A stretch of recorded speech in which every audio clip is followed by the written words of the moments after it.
Hello. The stream has begun.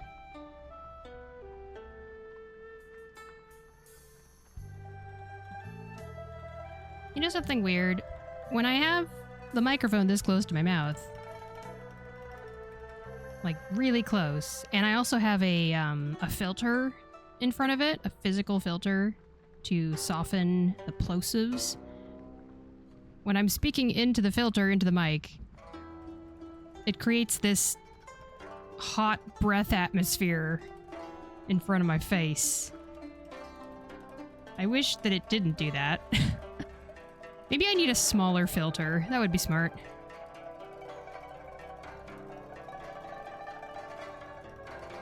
Okay.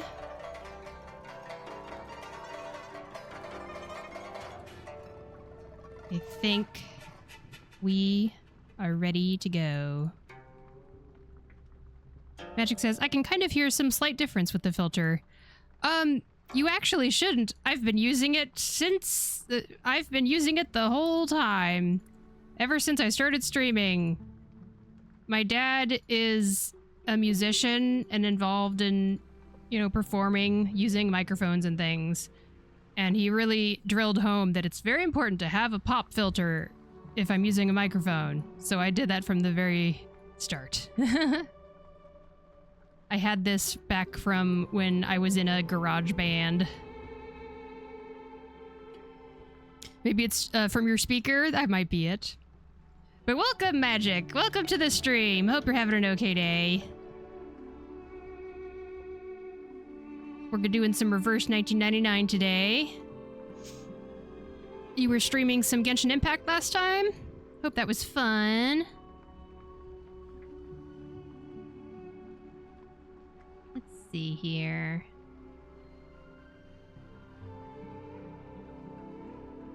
Okay, something else I'm gonna do real quick while I sit here. Oh wait, I don't need this up anymore. We're not doing the Ramona side story today. So I will take down her image, even though it's very cute. Yes, catching up on some last-minute events and quests before the update next week. Sweet!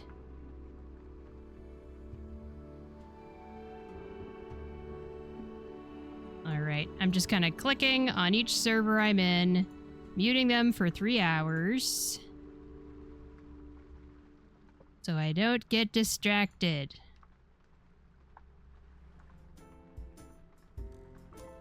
Okay, that's already muted, that's already muted.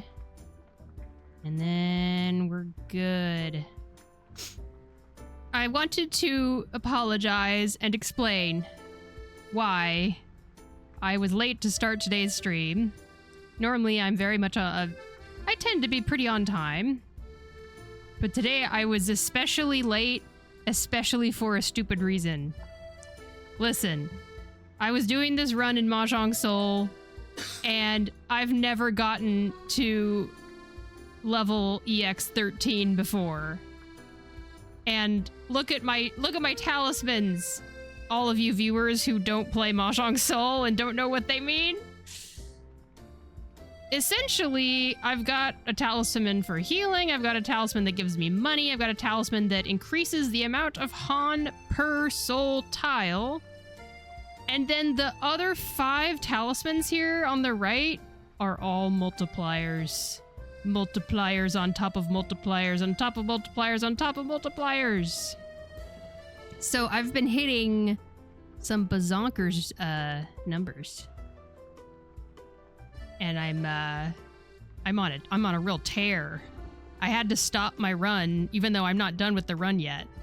So that's my excuse. I am ashamed. On with Reverse 1999 then. Welcome to the stream, Yeppers Peppers! Hope you're having an okay day. Magic says, but yes, even though I don't do voice acting, I have heard about a bunch of their techniques for improving sound quality, like padded walls, mic filter, etc. Yeah. My dad was like, can you like add padding on your walls where you're gonna stream? And I'm like, no, I don't want to. That's more effort than this is really worth. if I was really smart, when I, when I recorded my singing the cover of Reverse 1999's song, The Truth Will Come, I should have recorded that while I was in the closet, because it's, there's lots of padding around you when you're in a closet, just naturally from there being clothes hanging up and it being a small space. But I just didn't think that far. I think we got a new follow after I finished stream yesterday. So I'm going to play the notification right now. Thank you so much to the Whitechapel for the follow. Appreciate you. Magic says, from what I heard, the most budget voice booth is a closet with tons of clothing and such. 100% correct. Yep. That'll do the job. It'll make it so that the only source of sound the mic picks up is your voice. Any other sounds that are bouncing off the walls get muted by the clothing. Yay! It's Reverse 1999 time. We got mail. Survey! It's survey time, everybody. And I don't think I've added to my notes for the survey much, but I'm just gonna keep on using the same notes. What do I do? Let's see. Go over here. Once I have the notes, I will show stream what I'm doing here. Copy. Okay. I'm gonna link on the survey, or click the link to the survey. Ah, yes. Let's do the survey together, everyone. Although I haven't finished all the content for the patch yet. Let's see. Let's go over here. There we go. Survey time. Survey time. It's even crazy because I've heard some voice actors who have gotten roles submitting auditions with that setup. It works. Oh, 100%. Yeah. Like, not even auditions. I bet they record, like, finished lines in those setups even. And it works. You know? Particularly during COVID, when people couldn't go into a studio anymore due to quarantine and restrictions and all that stuff, it became even more commonplace. I guarantee you a lot of the voice acting in Reverse 1999 was likely recorded in a closet. And it sounds great. All right, what's your ID in Reverse 1999? Let's take a look here.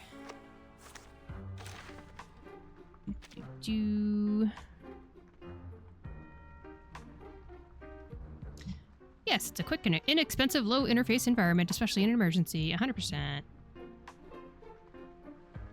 All right, there's my ID. I can't remember needing to enter your game ID when filling out the survey in the past. Am I misremembering things?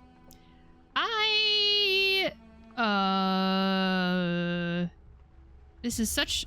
These questions in these surveys are so general and sometimes too specific. It's very strange. I'm neutral, I guess. I don't know. How satisfied are you with the version 3.5 event, the Turquoise Serpent Club? I assume this means the story. I'm gonna say didn't play because I haven't finished it yet. I only did up to part 4 just the other day. How would you rate the overall level of grinding and level in version 3.5 event compared to the desired rewards you gained with the effort you put in? They don't even let me pick, didn't play. That's so funny. I'm going to assume that it's like similar events where it's relatively not grindy. Okay, why do they keep asking me about the event story and I haven't played it yet? Whatever. Yeah, there's no, didn't play. It's so funny. I mean, there's event stories. Events fun. Fun for the gameplay. Huh. I assume they're talking about the event story. Was this survey just released today? I don't remember seeing it. I just saw it in my mail as I logged in. I don't know if it just dropped at 1 o'clock or what. New characters. I'm gonna answer this in terms of the general patch. New characters, personalities, and appearances. I'm gonna say neutral because I want them to have crazier character designs, but they're all right and good. Cultural references. I don't really know enough. Event stories. I liked the side stories and things. Visuals, story environments, combat environments, CG, etc. I liked what I saw so far. System guide, gameplay guide, controls. These are always a little bit eh. I'm very critical in these surveys. Interface design, the aesthetics, and usability of the event interface.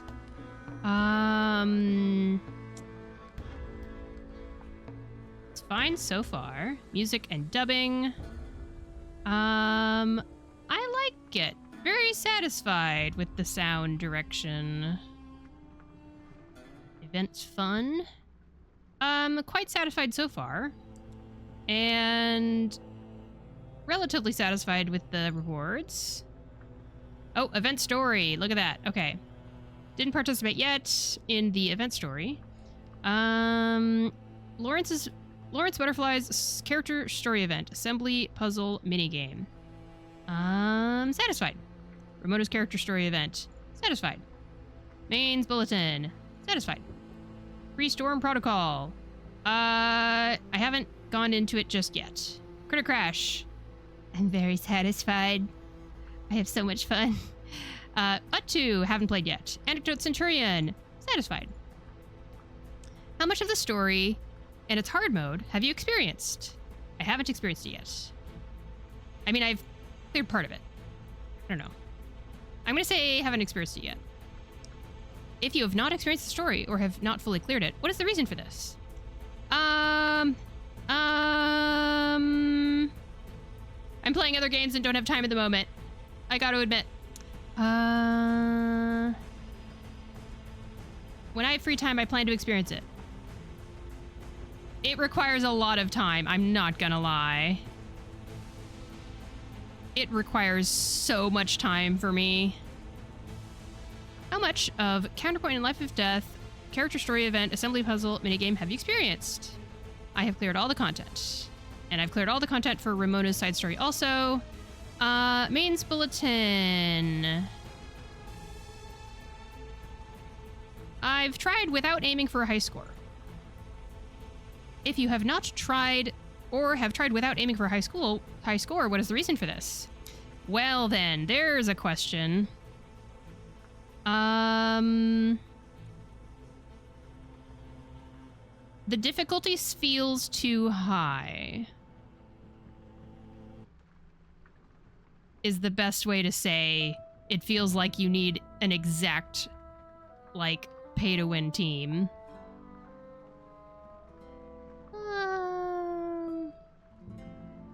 I'm gonna leave it on that. The difficulty feels too high. I didn't participate in the pre-storm protocol yet.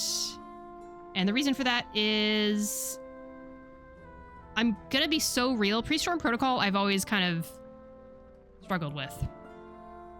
Magic says not having time is like my #1 answer for a lot of these gotcha surveys whenever they ask why I haven't finished something. 100%, right? The rent is too dang high. It's true. In more ways than one. But yeah, I kind of don't really gel with pre-storm protocol very much. I just noticed something. Can I make this bigger on the screen for you guys so you can read it? Hopefully that helps. Yeah, the interactions and instructions are not very convenient or easy to follow for me personally.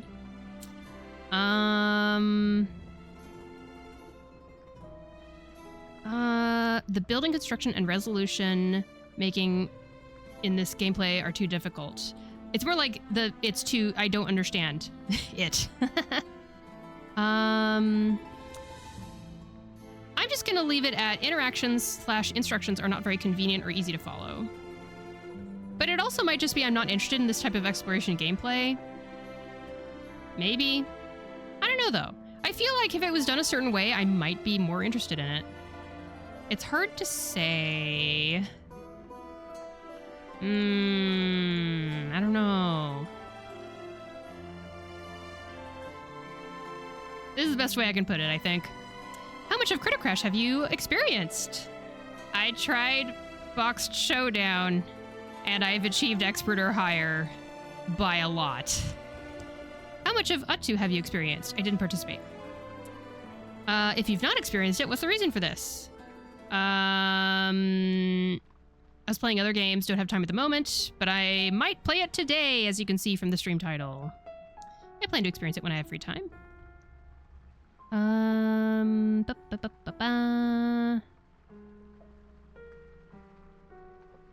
It does kind of require a little bit of time, but I don't think it requires too much time. Let's do that, just those two. How satisfied are you with the new characters in version 3.5? Based on what I've seen of Lawrence Butterfly, I'm satisfied. You can see a little cursor thing show up. Oh, wait, it doesn't show up. It doesn't show up for you guys in OBS. That's unfortunate. It's, when I mouse over and leave the cursor hovering above the image, it shows a little label with some text in it, but it's Chinese text. And I can't read it. Lawrence Butterfly, satisfied. Ramona, satisfied. How satisfied are you with the following aspects of new character Lawrence Butterfly? Appearance, art design. Let me see. Facial features, garments, body type.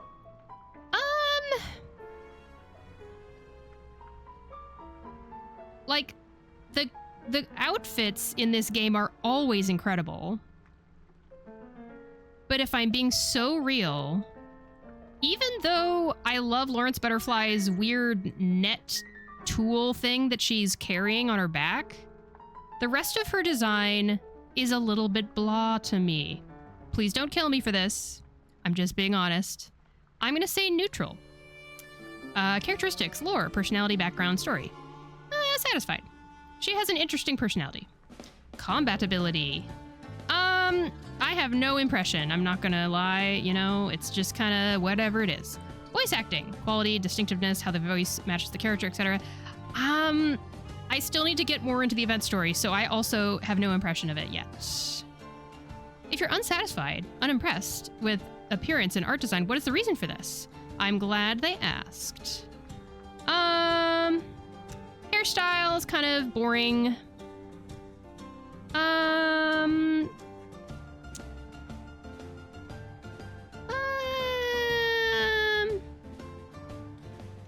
Facial features of the character is very plain. The design lacks distinctive features / visual hooks. I'm tempted to say this one, you know? Lawrence can basically be summed up as a sociopathic, sassy French lady. Yeah, I guess so. Overall art quality, level of detail feels unpolished. Garments, outfit, accessories of the character. I'd say it's hairstyle, hair color, facial features, and the overall design lacks distinctive features and visual hooks. That's what I'm going to say for Lawrence. Did you actively try to draw a Lawrence Butterfly this time?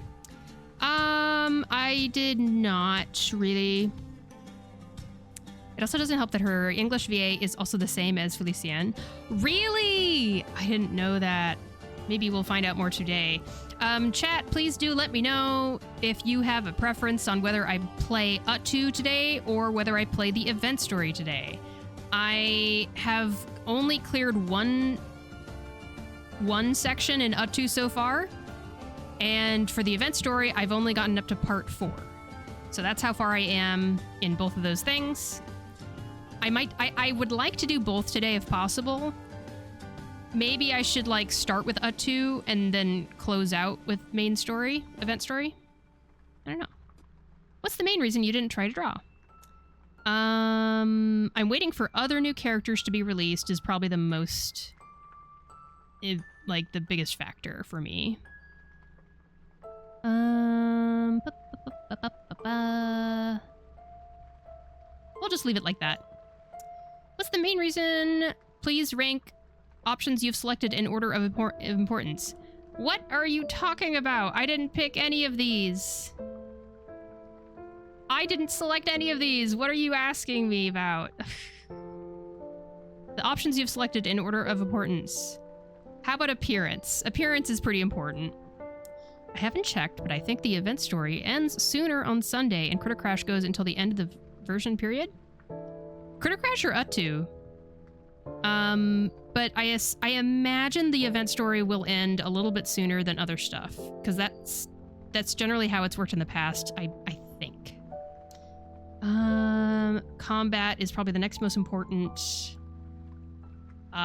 Personality is the next most, and story is least important to me. I think both UTTU and Critter Crash end at the same time. Okay. That sounds right to me. Ramona! How satisfied are you with the following aspects of Ramona? Let's see. I'm very satisfied with her appearance and art design. Although, if there was like a in-between satisfied and very satisfied, I would be like, why did you give her a mop? I mean, I know why they gave her a mop. It's because she's cleaning up after ghosts and spirits. But it's just kind of weird. Yeah, event stories usually end the Sunday before the next version. Okay. I really do need to get going on that event story. Characteristics / lore, personality, background, story. I loved her characteristics and lore and personality and background and story. Combat ability. I haven't quite paid attention yet. Voice acting. I'm rather satisfied with her voice acting, from what I've heard. If you are satisfied with Ramona's appearance and art design, what's the reason for this? Gender portrayal. I like how she's a tomboy. Facial features. I like that they gave her darker skin. They don't have an option to check for darker skin, so that's the closest I can come up with. I want more melanin in my gacha characters. Please give it to me. Hairstyle, hair color of the character. I do kind of like, you know, I think that's a really cute hairstyle and nice color. Color palette, pretty banging. I like this color palette. I feel like we haven't seen it a lot before.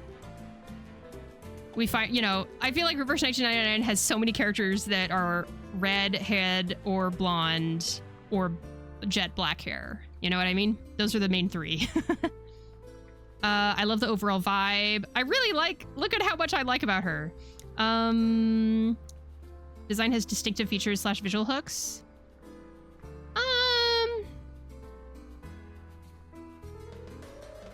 For the most part.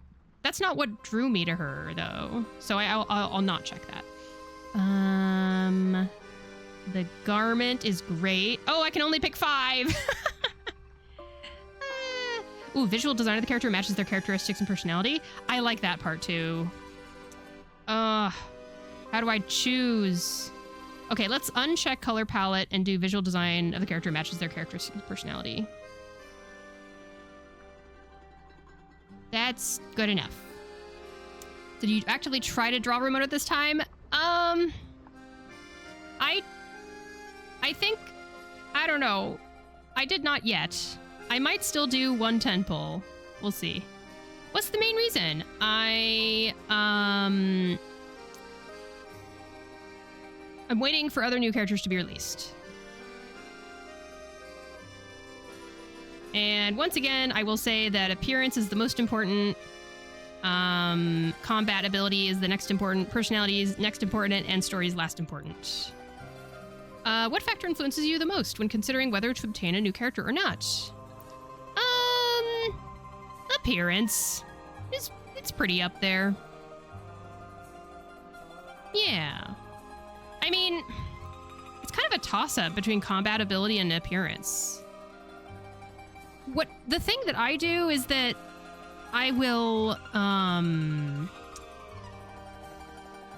I pull characters that are meta so that I can have meta teams to clear content and earn me more pulls so that I can pull the characters I want for their appearance.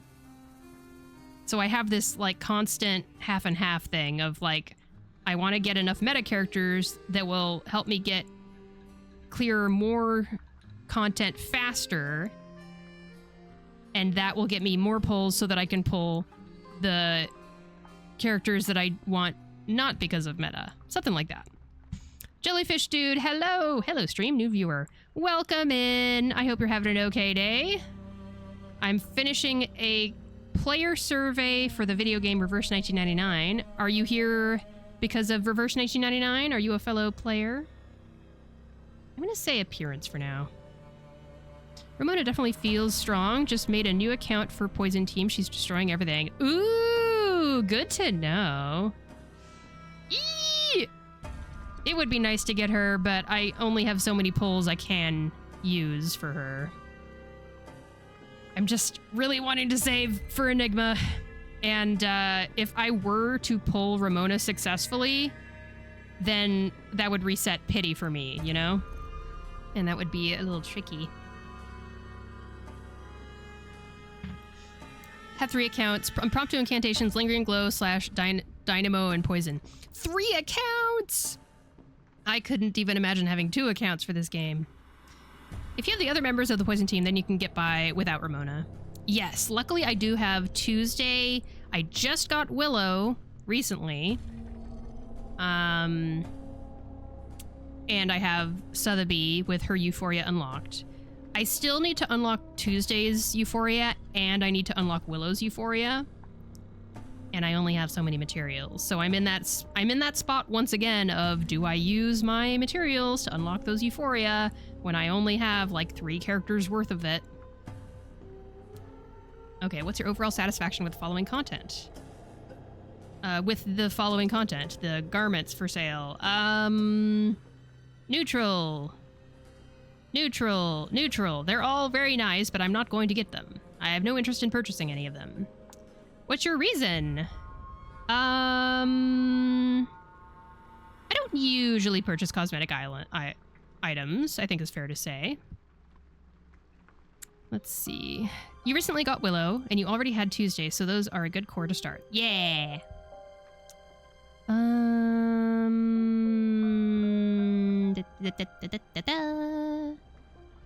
waiting for other character garments to be released. Yeah, that's another good way to put it.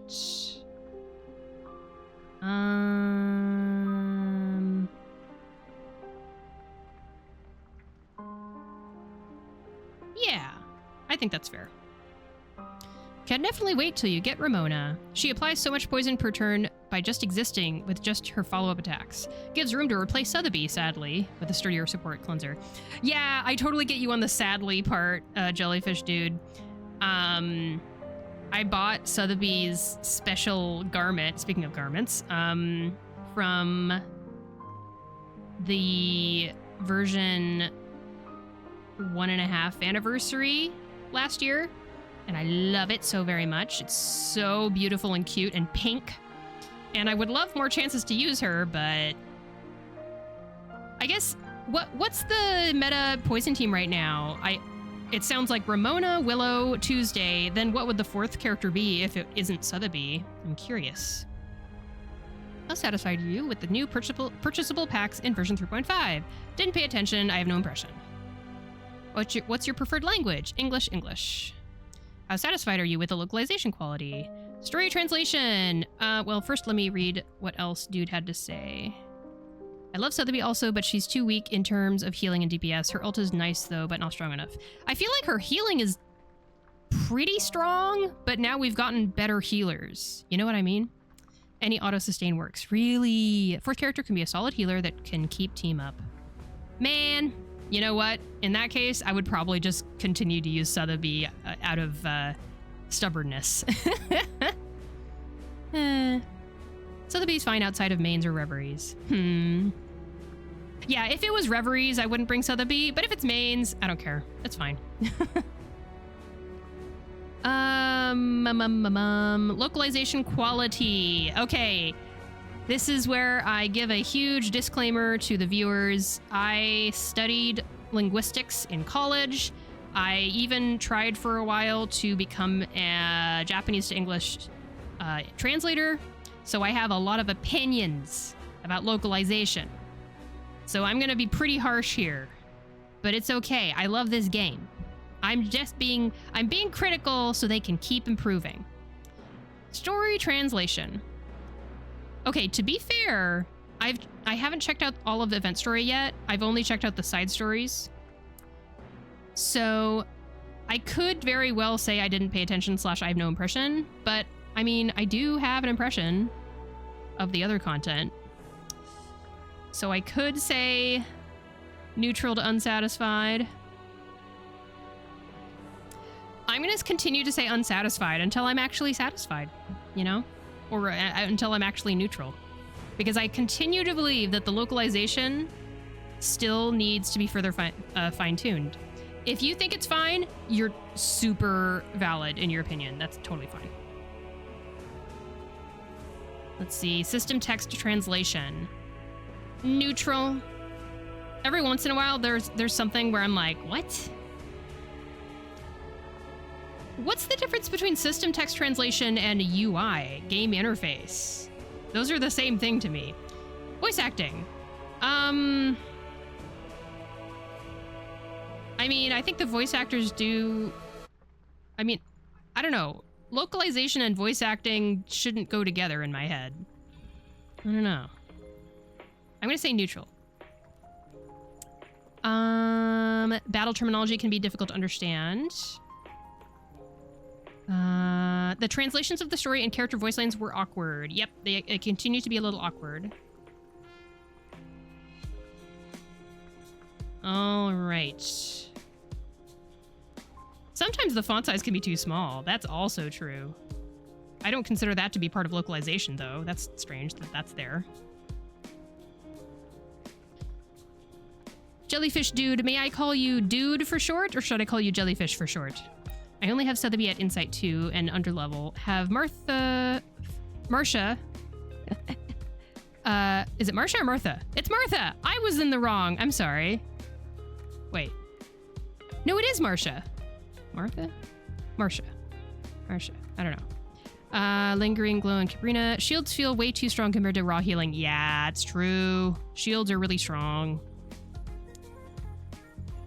You're good with either? Okay, cool.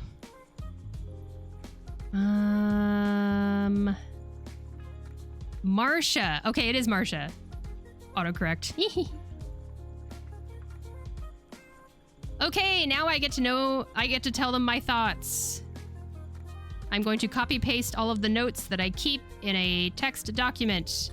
Wabam! There it is. UI elements keep overlapping during combat, making it difficult to see all the status icons above the characters. Make all combat UI elements stop overlapping. No more global-only Yearning of the Water banners, please. The double banner should be like in Path to Nowhere, that you select one of the characters and you lose just one 50-50. Bring X back to Extreme Talent. He's literally in the name. Add a 6-star guaranteed with however many summons counter to every banner, just like there was on the Snow of Joshua banner. Make a deaf character in Reverse 1999. Let their live 2D model use sign language. Add a volume control to the in-battle menu. These are the suggestions that I've been sending every single time, and I will continue to edit them as time goes by. Jellyfish says, I'm going to get Sotheby at max and Euphoria, but she's low priority. I see. What's your overall impression of Bluepock as a company? Neutral, because companies are just companies. How old are you? I'm as old as the earth itself.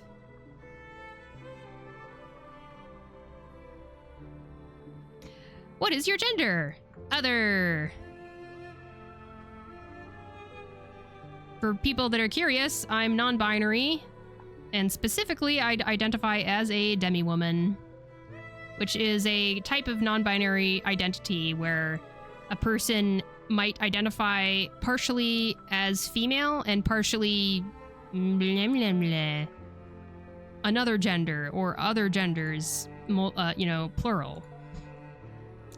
Is there anything else you'd like to tell us about your current in-game experience?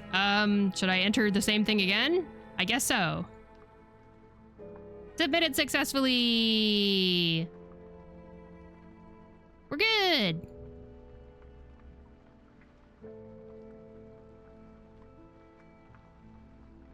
And I already got my report in the mail for doing the survey, because just for clicking the link. You can do that too, but it would be nice if you filled out the survey. When using Poison Team, I've become numb to looking at their debuffs. If I see at least more than 3+ poison, I'm happy. Yeah. Magic says, yes, I don't know why a visible pull counter directly listed on the banner and isn't standard across all Gacha games. Yeah.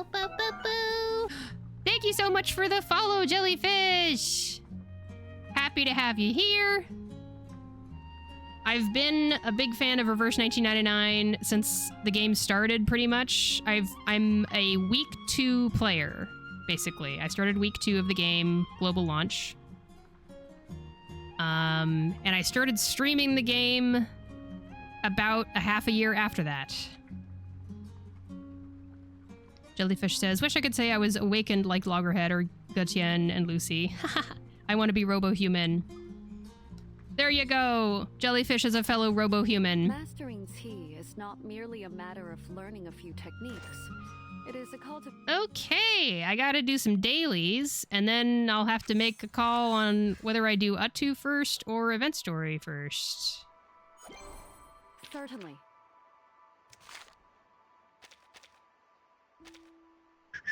Okay, let's add Opera. Yeah, that works. Good, good, good. Scattered beans turned into an army.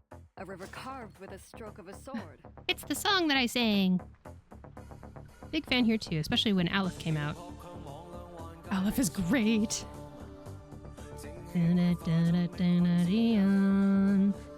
John, settle away, play them song.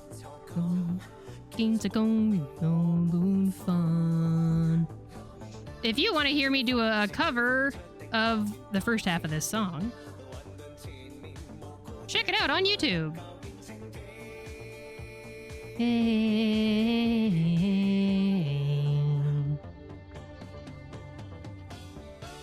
People say I sound like Aleph when I talk. Ah, that's fun. You should start streaming. You the sound of truth will come. You the some truth will come. I celebrated getting 250 Twitch followers by recording my own cover of the first half of this song, and I sang in Cantonese. I was a little, I don't know, really, I was really hoping I wouldn't mess it up, and I think I did an okay job. But yeah, Reverse 1999 is the reason that I got so many followers, that's for sure. Okay. Oh, that's right. Because I did part 4 of the event story, that is a farmable stage. So let's just go ahead and farm that, why don't we? Here we go. Haha, it's the reason why I have 3 accounts. Learning the game before I make a brand new account for stream. Oh, I see. This game is like a lifesaver to my wallet and super friendly. That is a nice thing about it. Oops. Sorry if you heard a bump on stream. Thank you for your cooperation. ZZZ stealing all my money with Velina. Oh no!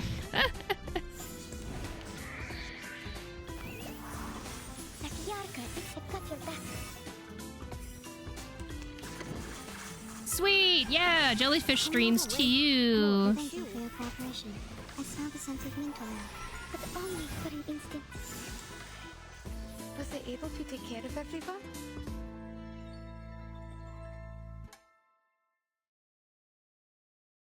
Some Final Fantasy 14. This is funny.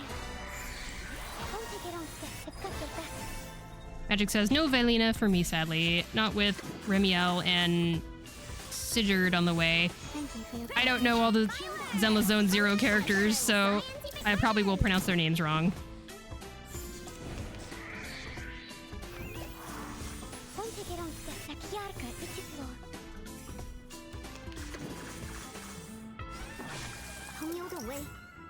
Was able to pull Velina and her W engine. She's awesome. Congrats.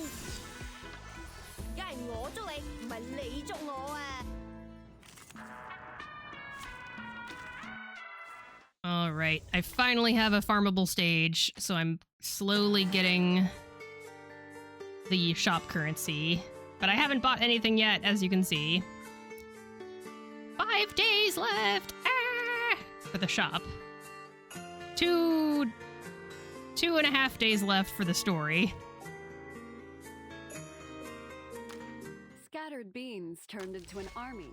A river. Did someone say beans? Ich werde meine Pflicht erfüllen. Okay. A secret I'm reveal. feeling like I might play a little bit of Uttu. I thought she said bees for a moment. A ripple stirred. Jellyfish says, I like characters with fans and Go-Go Yubari chain ball weapons, so Zenless Zone Zero is a happy place for me. That is perfect. I'm here to help. That's excellent. Scattered beans turned into an army. A river carved with the stroke of a sword. All right, let's see where I'm at with my pull currency.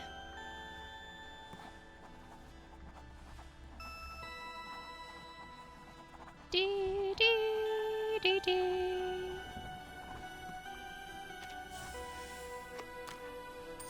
All right, how many pulls do we have?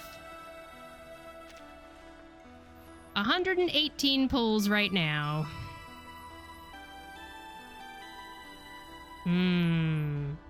What's this? A gacha game woefully empty of bees. This jar full of bees should fix that. Ah! Everybody run! Magic is going to unleash the bees. Alright. Yes, these are my characters I have. Yes, I do have Sweetheart maxed out to level 60, and she's the only character who's level 60 inside 3. I accidentally became a Sweetheart stan because I accidentally leveled her up to inside 3 level 60. Oh, and Jellyfish, I don't know if you were trying to put a link in chat, but I don't have any links allowed in chat.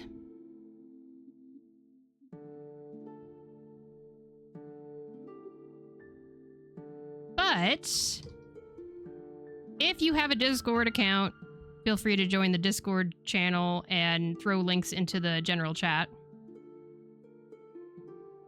But yes, I was forced to become a Sweetheart stan after I accidentally leveled her up to max level. And so I made this body pillow of Sweetheart for my shiny bot PNG tuber to hold to mark the occasion.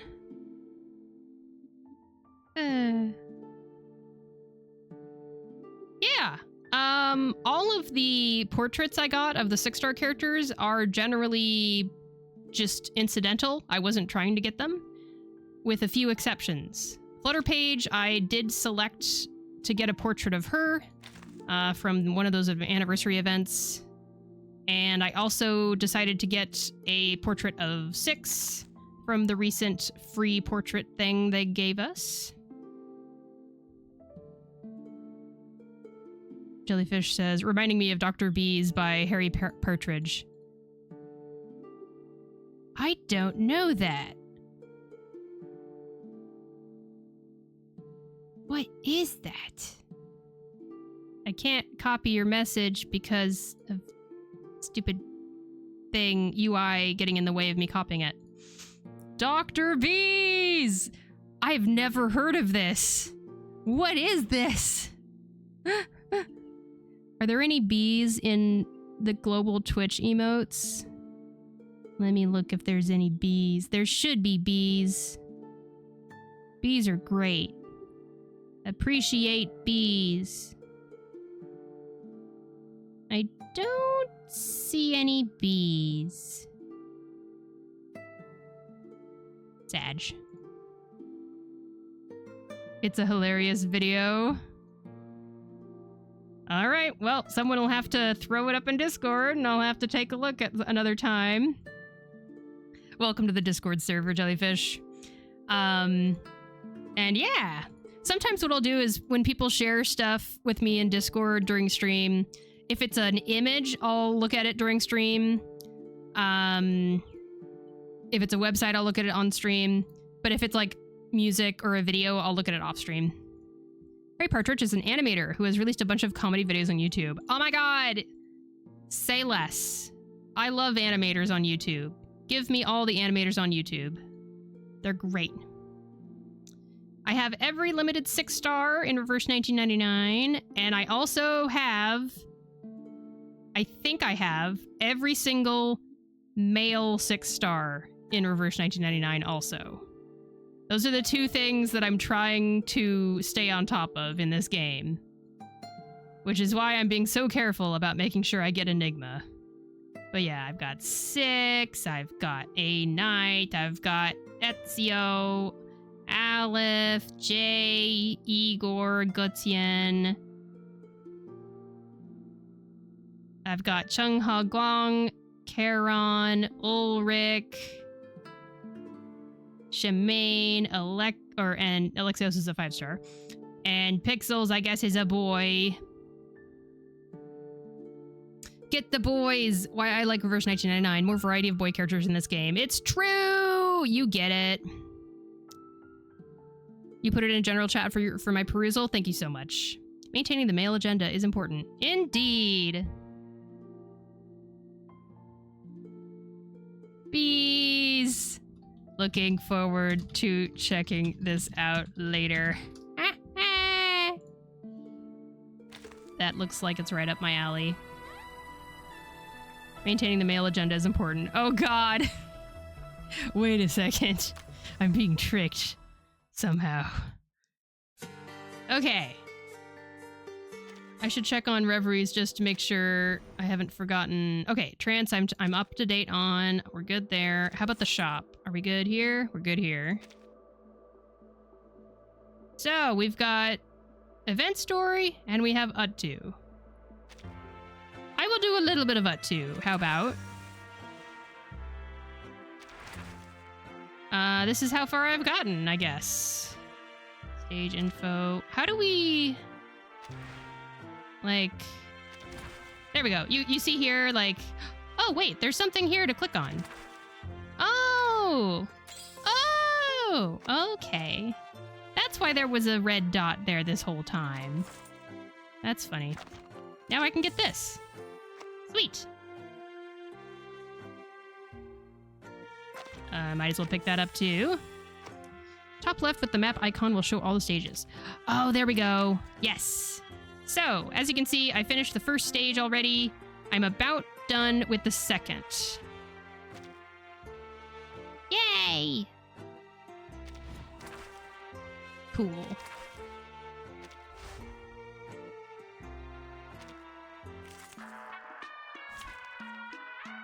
This is the team I've been using in this area of the map.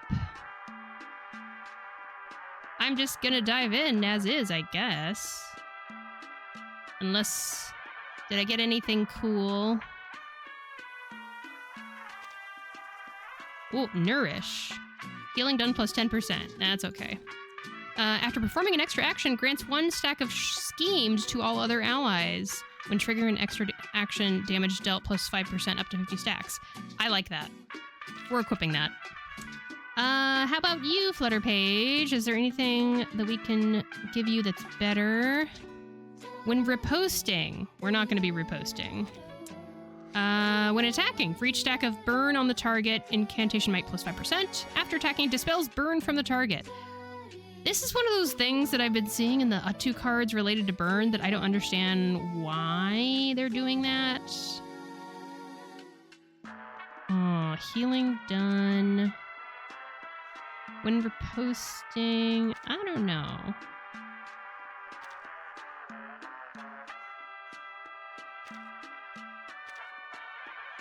I don't know about this stuff. Let's leave what she's got already there. Does Marcia do any healing? Like even a little tiny bit? Maybe not. Let's dive in. Oh, I got it now. Yay! Awesome combat music. It's Friday, everybody. I hope you will have a nice weekend. What am I doing in the weekend? I'm going to a friend's birthday party. That's right. Yay! Birthday party. That'll be nice. Just another shift. Do-do-do-do-do. It is here. Jellyfish says shields only and cleanse at start of turn or when she uses unspoken burden. Okay. Right. Prey, caught in the woven net. Laundry time.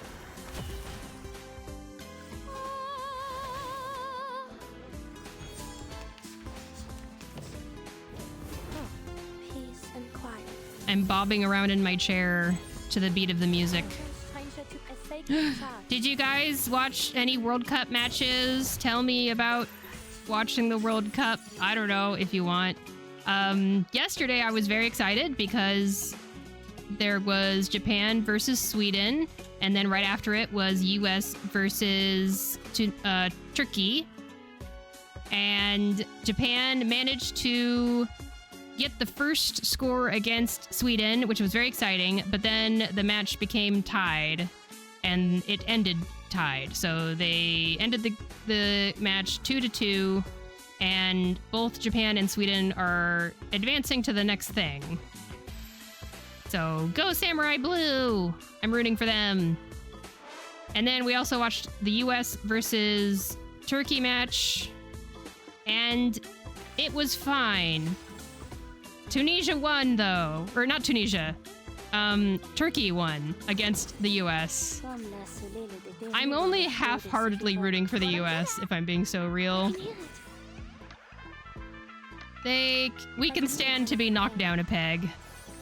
I am American, by the way. Jellyfish says, Marcia's just Moxie Amp and pairs with Lawrence Butterfly. Both kind of ult every 2 turns, basically. I do not have Lawrence Butterfly or Ramona. But I have this team, at least. Peace and quiet. A sacred charge.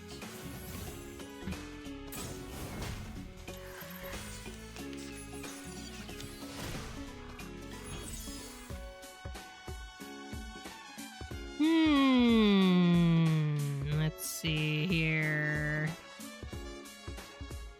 It's always weird when I get Flutter Page's ult on the 3rd round because I want to use her continuous action card on the 3rd round, but I have her ult, so I don't want to use any cards. I can do it.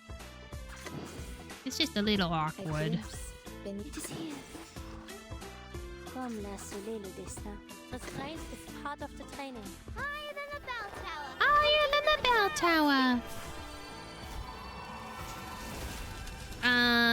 Yeah, I don't know if people here are big fans of Story in Reverse 1999, but I should mention for Jellyfish's benefit.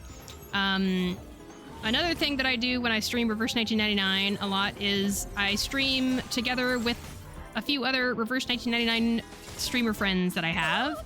and we all do voice acting for the non-voice acted parts of the game. So the character side stories and the character anecdotes. So if you're interested in all of that stuff, there's VODs up on my YouTube channel for all of that. Peace and quiet. Ooh, ads are gonna start in a couple minutes. Vesperina's here. Hello. Hi. Welcome to the stream. Hope you're having an okay day. Thank you so much for petting Dimitri and Giles. Friends, people are my friends. Woo! Trans folks, come catch these hands. Trans people are my friends. So respect them. Oh, we're going in. I'm gonna snooze ads, yeah. That'll give me a little more time. Let's see, I'm doing some UTTU combat here. This is the last stage of this second region. Dérive dans le flot des séphirotes comme l'a scellé le destin. What a tragedy. Just another shift. A ripple stirred. Fate has revealed itself to you. Thank you for the posture check. I'm probably gonna get up and take a break in a couple minutes here. I hope you had fun playing Tomb Raider Remastered. So it looks like first, second, and third game of those the newer Tomb Raider games. I actually did in fact play the new, you know, the younger Lara Croft Tomb Raider games that came out 10 years ago. I played the first and second game on console along, you know, when they first came out. And I had fun with them. I don't really, I normally don't play those kinds of games, but I had a nice time. It was fun playing a strong Lara Croft. I have no experience with the original Tomb Raider, you know, the old pixelated game. I've only played that new one. The first two of the three. I didn't get into the third one for whatever reason. Lawrence is an awesome support for Spathadia. Don't know if I'm spelling that right. I think you got it, yeah. Getting 5 copies of Spathadia single target card at max incantations hits like a truck. Oh my gosh. Wow. I kind of love that. Now I wish I had Lawrence Butterfly, because I love Spathadia. Okay. Dang, it's taking a while to kill Uru here. A glimpse comme l'a scellé le destin. What I'm good at. It is here. The trilogy all together. It's not that easy at all. It's not very easy. You have to really try. Although I think there's a difficulty setting in it, right? Sure, surely.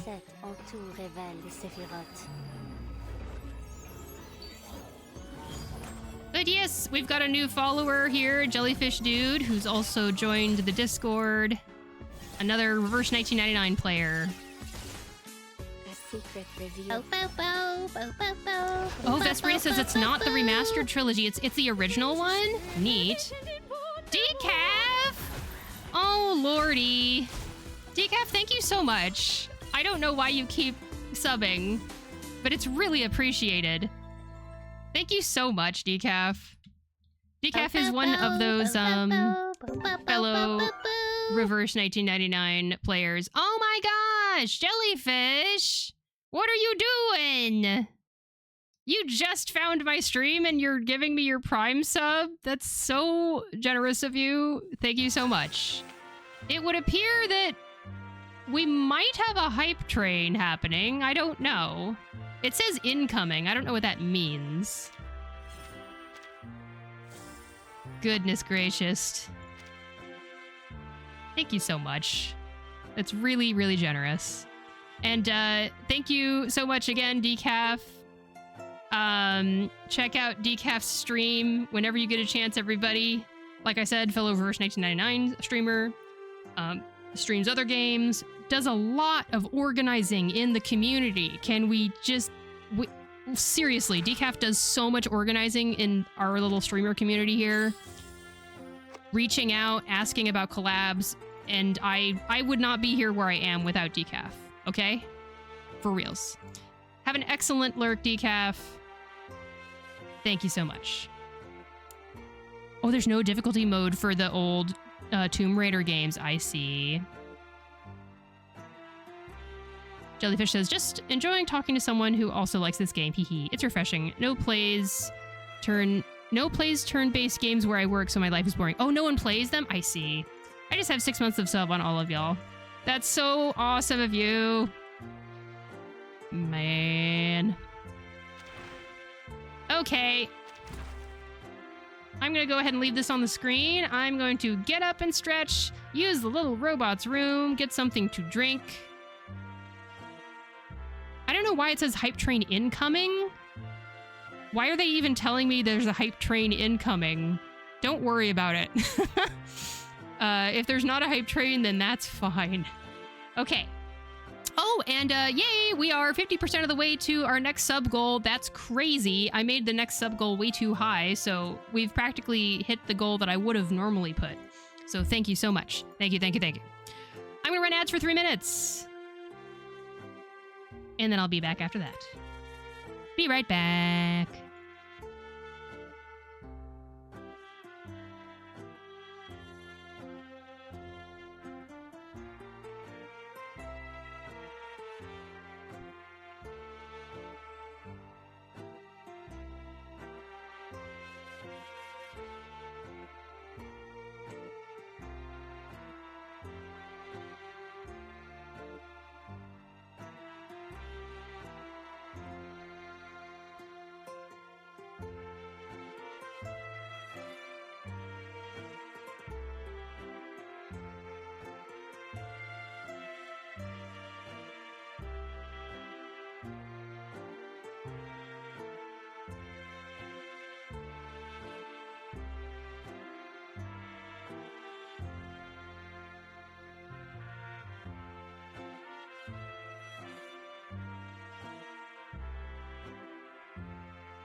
I return.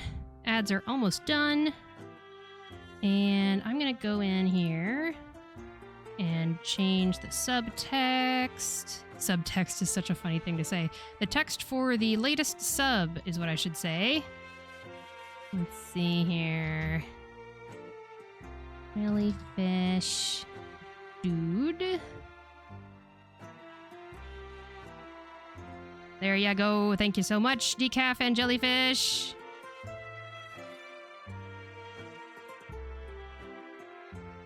Woohoo! All right. Okay. We're good? We're good. I'm trying to think if there's anything else I should do related to subs. I think that's everything that I plan on doing related to subs. Thank you so much. Okay, so we're an hour into my stream now. I did a little bit of UTTU. I hope you guys are okay with me doing another little bit of UTTU. And I'm either going to keep playing for a half hour and then change over to the event story, which would be starting with part 5 of the event story, or I will keep playing UTTU until I reach the end of this section of UTTU, you know? So if we go here... No. Here we go. I finished the first and the second, and I've got the third here. I would, I could consider playing UTTU until I finish third, and then I do some event story.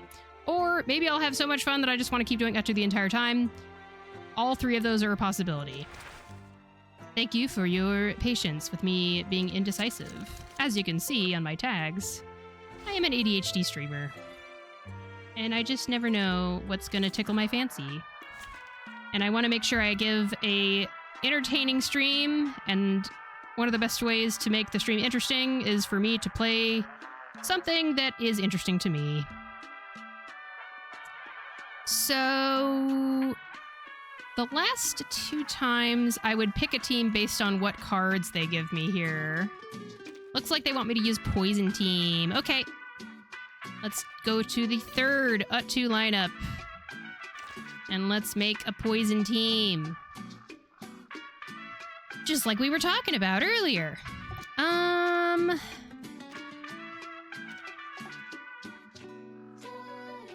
don't have Ramona. So... Jellyfish says, I'm trying so hard not to blaze through UTTU mode. Yeah. When you get, when you have gameplay like this, it's easy to get into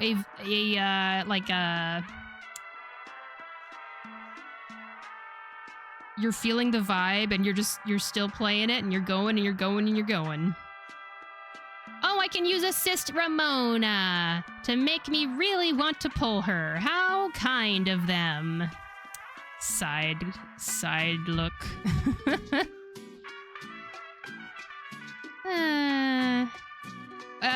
Does it matter where I put the characters? I wonder. Vesperina says, I tried so hard and got so far.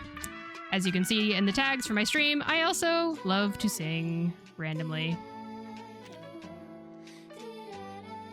But in the end, it doesn't even matter.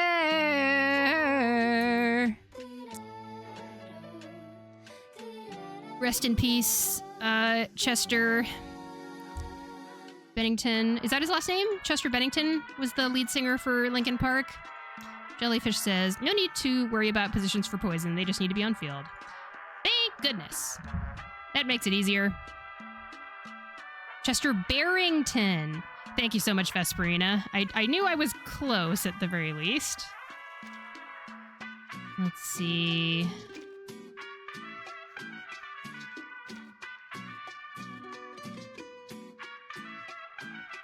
Ooh, I like that. Okay, let's do this.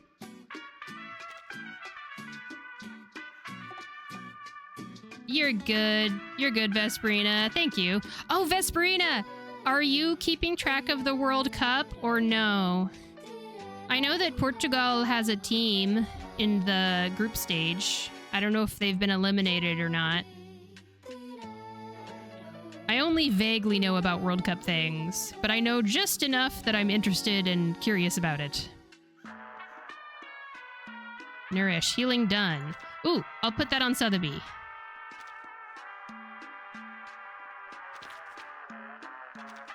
not that interested in soccer, but I get the news. Okay, that's fair. Start of the round, all allies gain Empower Incantation 2.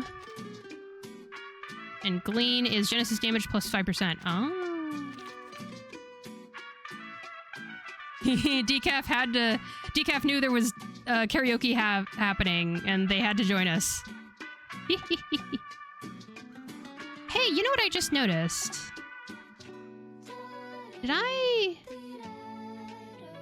Let me look up here. I've been using a new extension in my browser that works with Twitch to add pronouns on people's names in chat. And it works if I'm in a normal stream. But now that I'm in Stream Manager, it's not showing up, you know?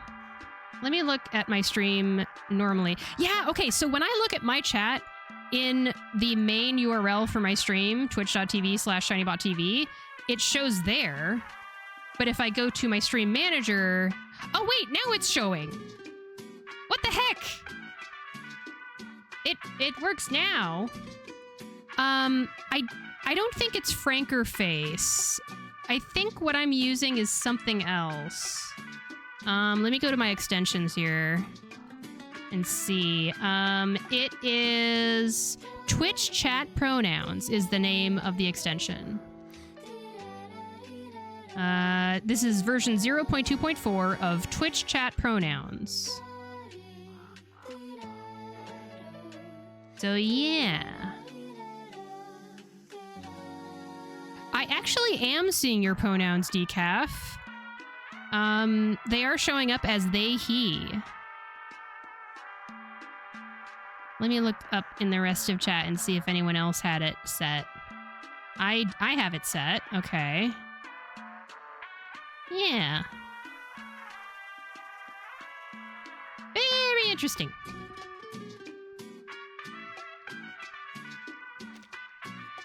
Ooh, Genesis damage dealt plus 60%. That sounds good. And Tuesday can have this one. And I think we're good. What do we got here? Oh. Okay. I need to learn how poison actually works. I guess I know how poison works, but what I don't know is how these poison characters' kits interact with resolving the poison and blah, blah, blah, blah, blah. Decaf says, oh, it's the same database, just looked it up. Okay. I guess that's kind of convenient. Now, when I play with Tuesday, I always assume that I should apply her mass debuff first. But I don't know if that's actually correct. I just kind of assume that it's the case. If you don't want the extension, but want streamers to see it, here's the site. That's excellent. Thank you, Decaf. I was wondering about that. I wanted to know about, like, you know, I don't want to make my viewers download an extension, but maybe they could just set their pronouns and then they don't have to worry about getting the extension themselves. It just means that they're setting their pronouns so that I see it with my extension, basically. So yeah.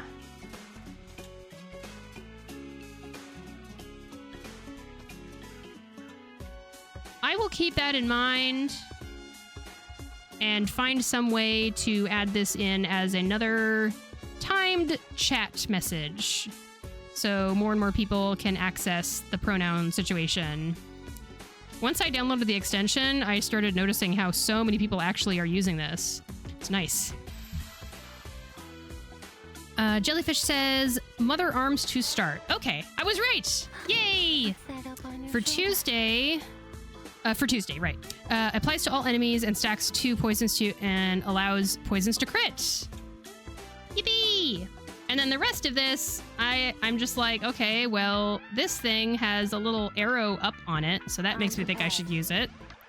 And then I also like to start off with Sotheby's debuff so we get Cure started on everybody. And then I assume we want to use Ramona's cards. So that's what we'll do.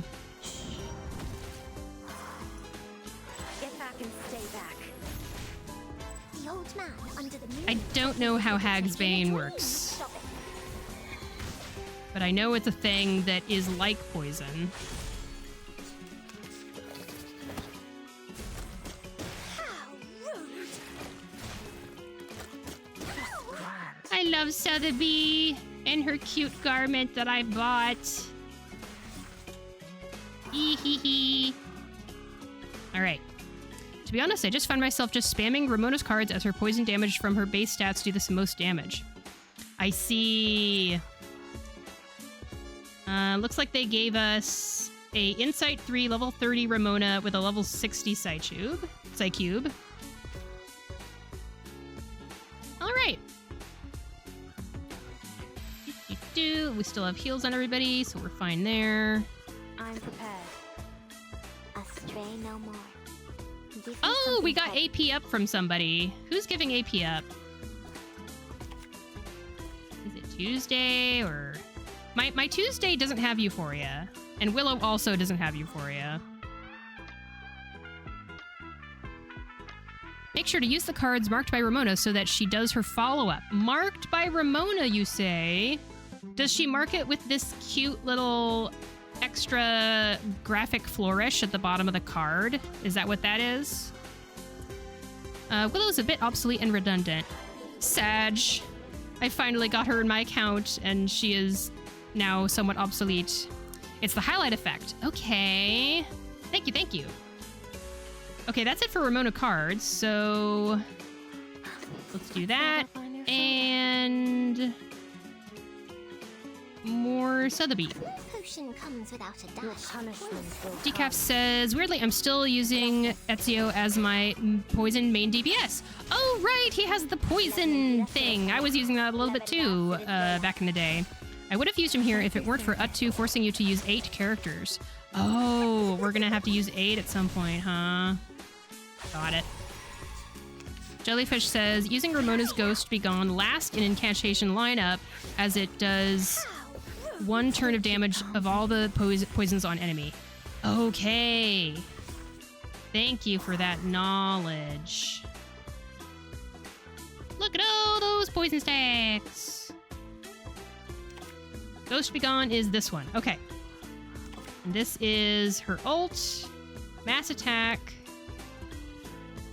Mental damage to all enemies. Transforms up to 6 instances of poison on each target into 1 instance of Expellant, which lasts 2 rounds.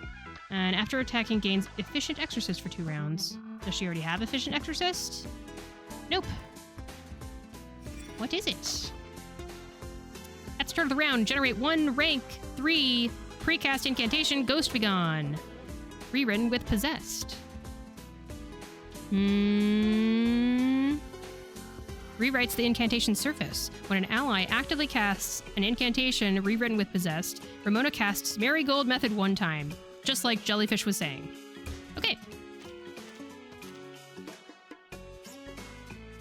Sorry, I mean that the UTTU roster is limited to 8 characters. For example, you can't play Jessica here. Oh.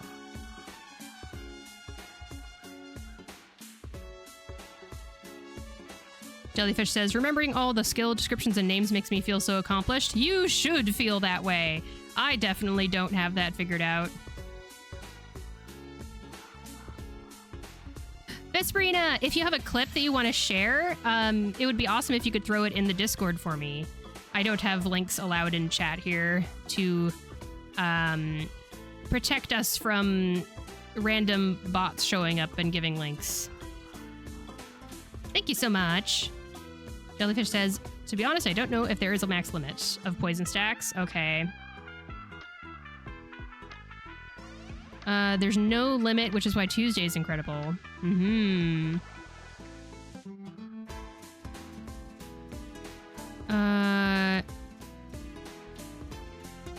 Oh, what? Let's see. Decaf says, did you not notice you were limited to which characters you could choose to play in UTTU? Like you can't play any 5 stars and so on. Oh, okay.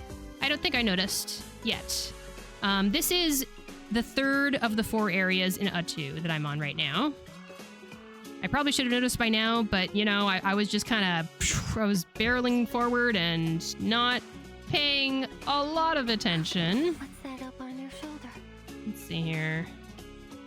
Okay, that's fine, that's fine. It's time to go. And... This and I'll handle the this. purification. You're waking. I figured that was the case since there would be a clause specifically stating that there was a limit. Right, for more casual players, it's not a big deal. No worries. It's for your sake. Cool. Yeah, I've been a very inconsistent Reverse 1999 streamer in terms of how serious or casual I've been with this game. So I cannot blame people for expecting me to, you know, pay attention to certain things or not pay attention to certain things, because I'm all over the place. Sometimes I'm really casual. Sometimes I'm really try-hard. I don't know why I go back and forth on this. It all comes down to where my ADHD is at with regards to the game at a given time. Let's do this. Your room is ready. Finally! I should have gotten Tuesday's ult up faster. What's that up on Oh your wait, shoulder? I don't need to use Your that. room is ready. There we go. I've never tried this one before. Oh, I call upon you. Give me something heavy. Oh wait, that's Ghost Begun. Ah! Your room Let's try is this ready, again. dear. Oh, I've never tried this one before. Heed my prayer. Okay. Oh wait, this is a Ramona card. That's fine. I'll handle the purification. Astray no more. Knock, knock. Room service. Decaf says, it's more of a peeve for players like me who like to mix and match and experiment. Yeah, I can imagine. I guess one reason they did it is so people wouldn't just lingering glow on everything, shrugs.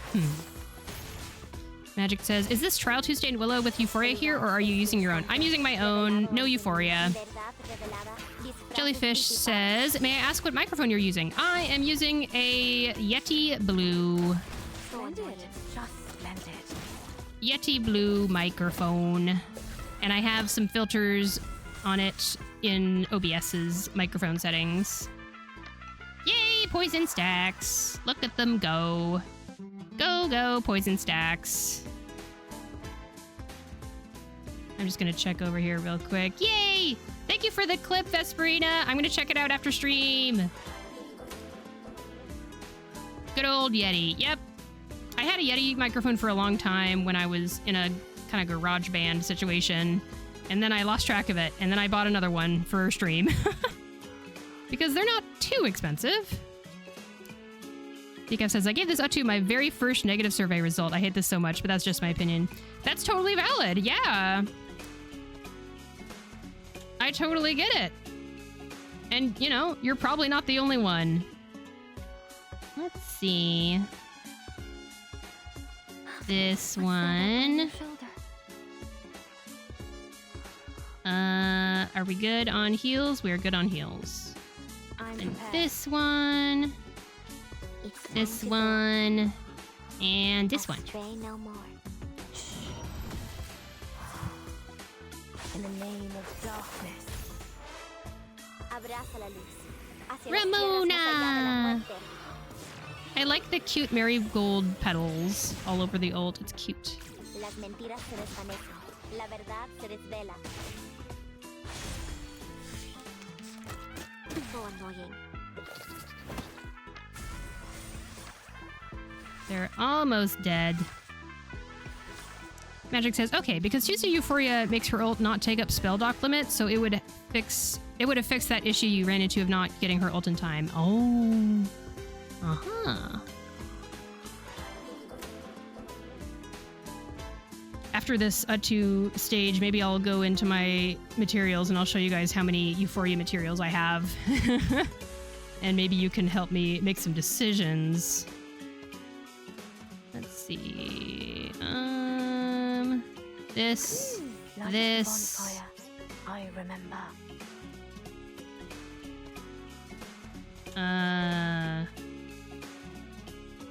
This.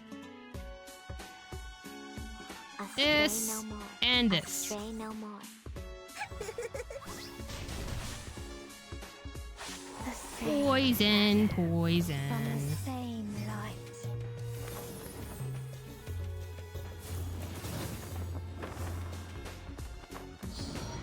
You're waking. Verdad revelada, disfraces So much damage. Las mentiras se desvanecen. La verdad se desvela. La verdad. Let's see. This UTTU would have been better if they give you the trial characters but not lock out a majority of characters. Oh. I hope they make a TCG of this game. That's such a good idea. It felt much more limiting compared to previous UTTUs. Or they could give you extremely specific set of cards. It's less a combat event and more of a slightly longer survey. That's a good way of putting it. That makes sense. Yeah, I get it.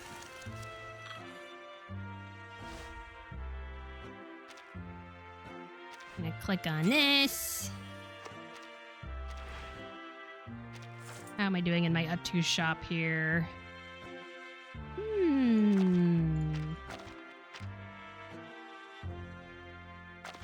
I'll get these two things. And then, oh, achievements. I got an achievement. Yay.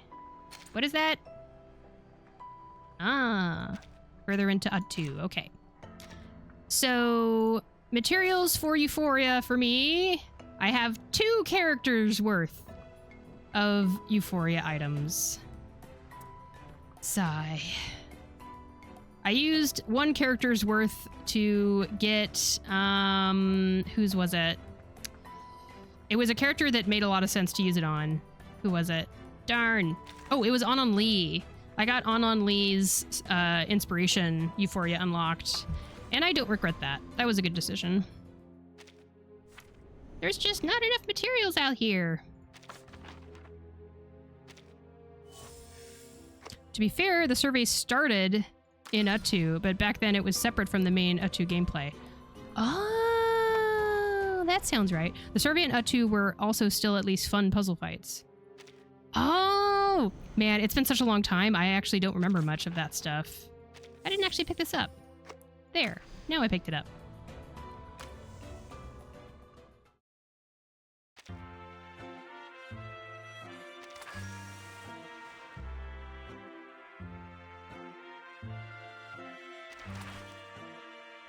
Pepperidge Farm. Was it?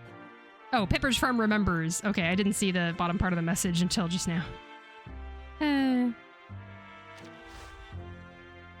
I love the graphics here.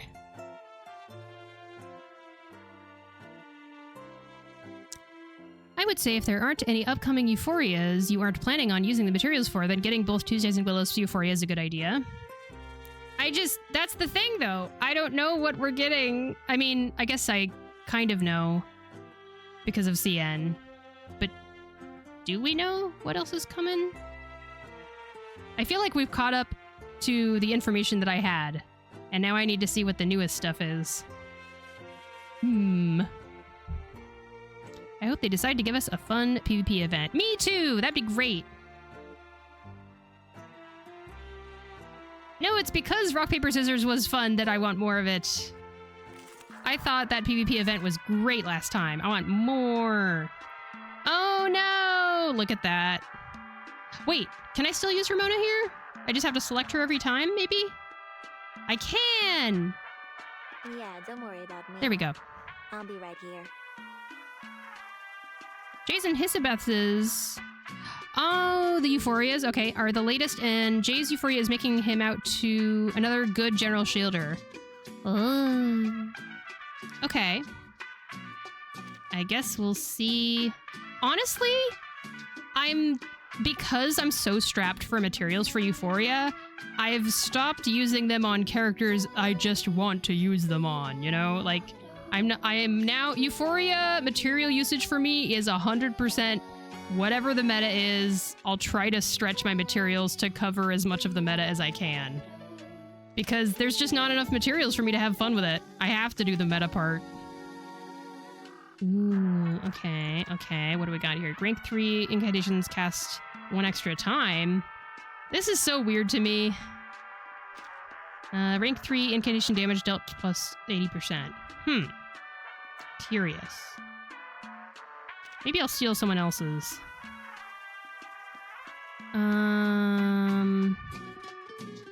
That sounds good for Celebi. Yeah.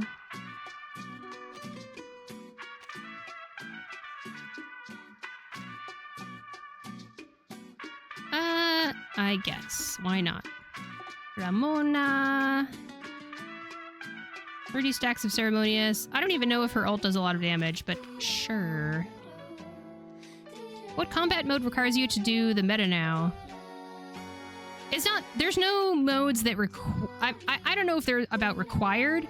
It's just that anytime I go... So what I do in this game, whenever I'm playing game modes where there's combat that use the characters, you know, most of it, I always go to that little person icon at the top left part of the screen, and I look and see what other people are recommending as teams. What are the teams that are the most used? And whenever I go there, I have to assume that everybody has already unlocked the Euphoria for all those characters. So I want to get the Euphoria that those characters that show up in the little icon have. Yeah. That's what I mean by playing meta. A bold attempt. It's tricky.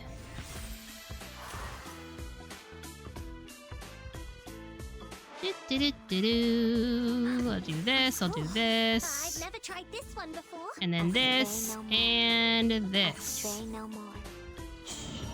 Less of a way to beat the combat, more of a FOMO thing. I mean, it's not... No, it's not out of FOMO. It's out of, like, I want... having that icon to click in the top left corner of the screen is so convenient.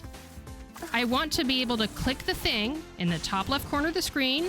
I see a team, and, like, I have those characters. I click the button that puts those characters in my team, and I know that the team that I put in there is the same team that all those other players are playing.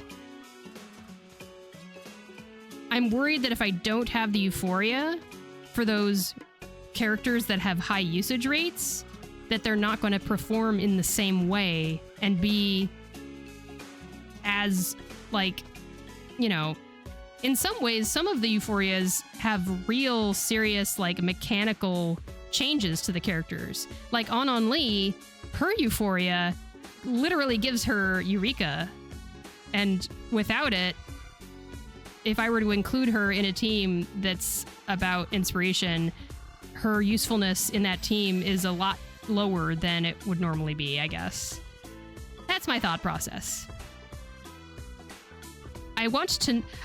What I want to say is I don't want to have to think about it. I want to not have to think about it. Just press the buttons, the team's in, I start playing the game, and I see big numbers happen.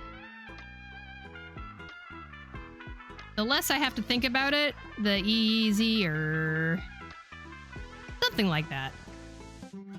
It's so hard to decide to express why we make the decisions we do in gacha games, it seems. Everyone engages with games in their own way. It's 100% true, yeah. It's time to... I'm prepared. Let's see here.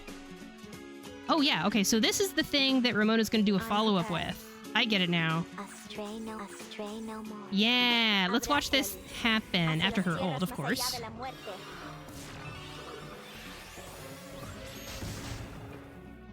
Get back and stay back.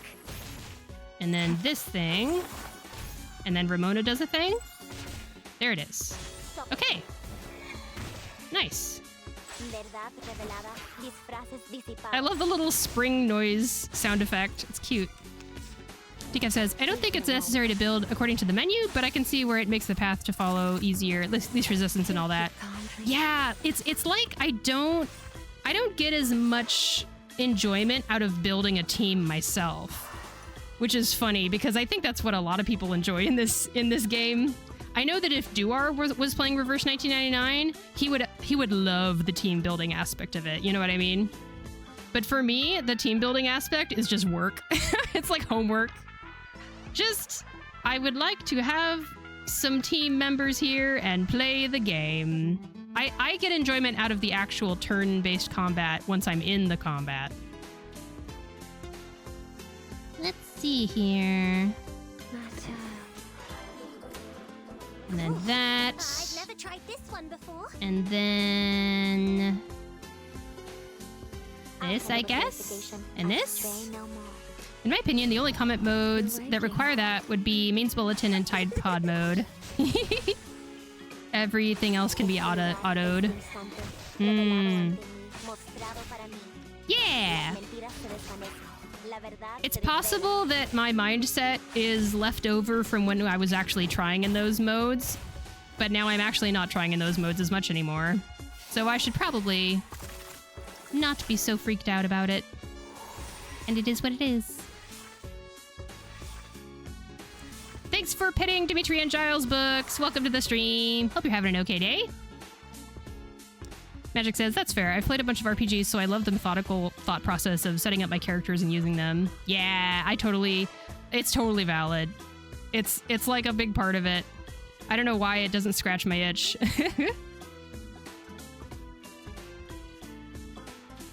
Okay, round 4. I will do things now. I'm prepared. What's that? It's time to go.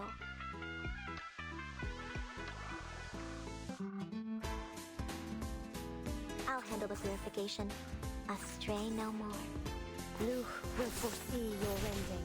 Hello, books! I love your emotes as always. At your service. We're playing some UTTU today. And then I'll probably change over to doing a little bit of event story in a little bit. Maybe after this fight, in fact. That might be good timing. Book says, I'm good. Got the new character in Arknights and Field in 110 pull. Awesome! Congratulations! I don't follow the game, but congratulations anyway. Okay, what's happening here? Ooh. Okay, we took out the big guy. I think we're okay. Oh, I love Sotheby's heals. His weapon... Bro practically brought himself home. That's beautiful. Oh, you got the weapon and the character. Nicely done. We love to hear that. Oh, hang on. I forgot to silence my phone. Do. Okay.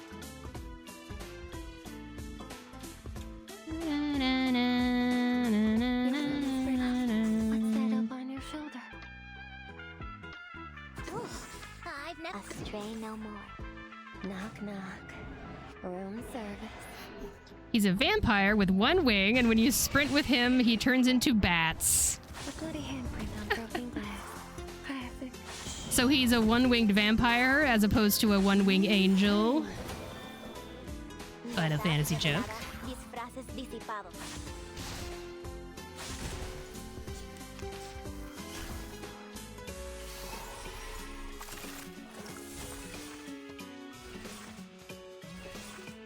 Poison, poison, you're poison. I don't know how the rest of that song goes. That's the only part I know. Okay. Let's see. It's time to go.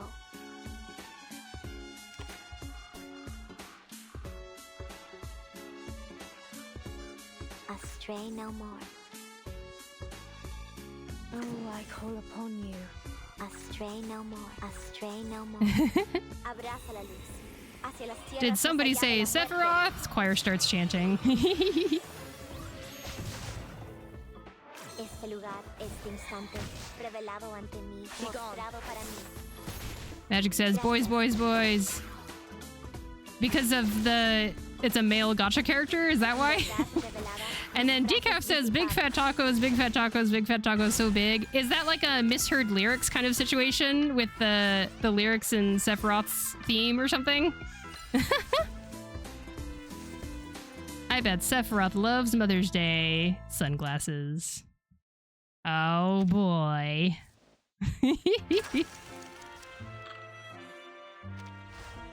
The jokes, all of the jokes. Misheard lyrics from one of the FF14 songs. Oh, FF14! Oh, the misheard lyrics in Sephiroth's theme have things like spoons and bunnies. Oh, okay. I wouldn't know how to tell them apart. The misheard lyrics, I mean. I got more points. Mononex, thank you so much for the lurk. I hope you're having an okay day.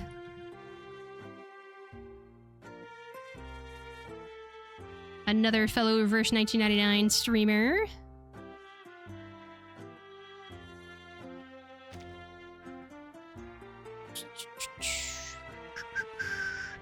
Okay. Now, we are at a crossroads. Do I continue with Atu, or do we check out the event story? Here's what I'm worried about, okay? Whenever I go into event story or whatever, chat starts getting real shy about talking because they don't want to interrupt the story. But if I play combat, it's like a fun chat, you know? So I don't know. I don't know. Maybe I'll test it out. I'll do like one part of the story, one part of Atu, and back and forth. It'll be all sorts of chaotic. Let's give it a shot. Skip the story. Don't overplay it. Don't ever play it, Decaf says.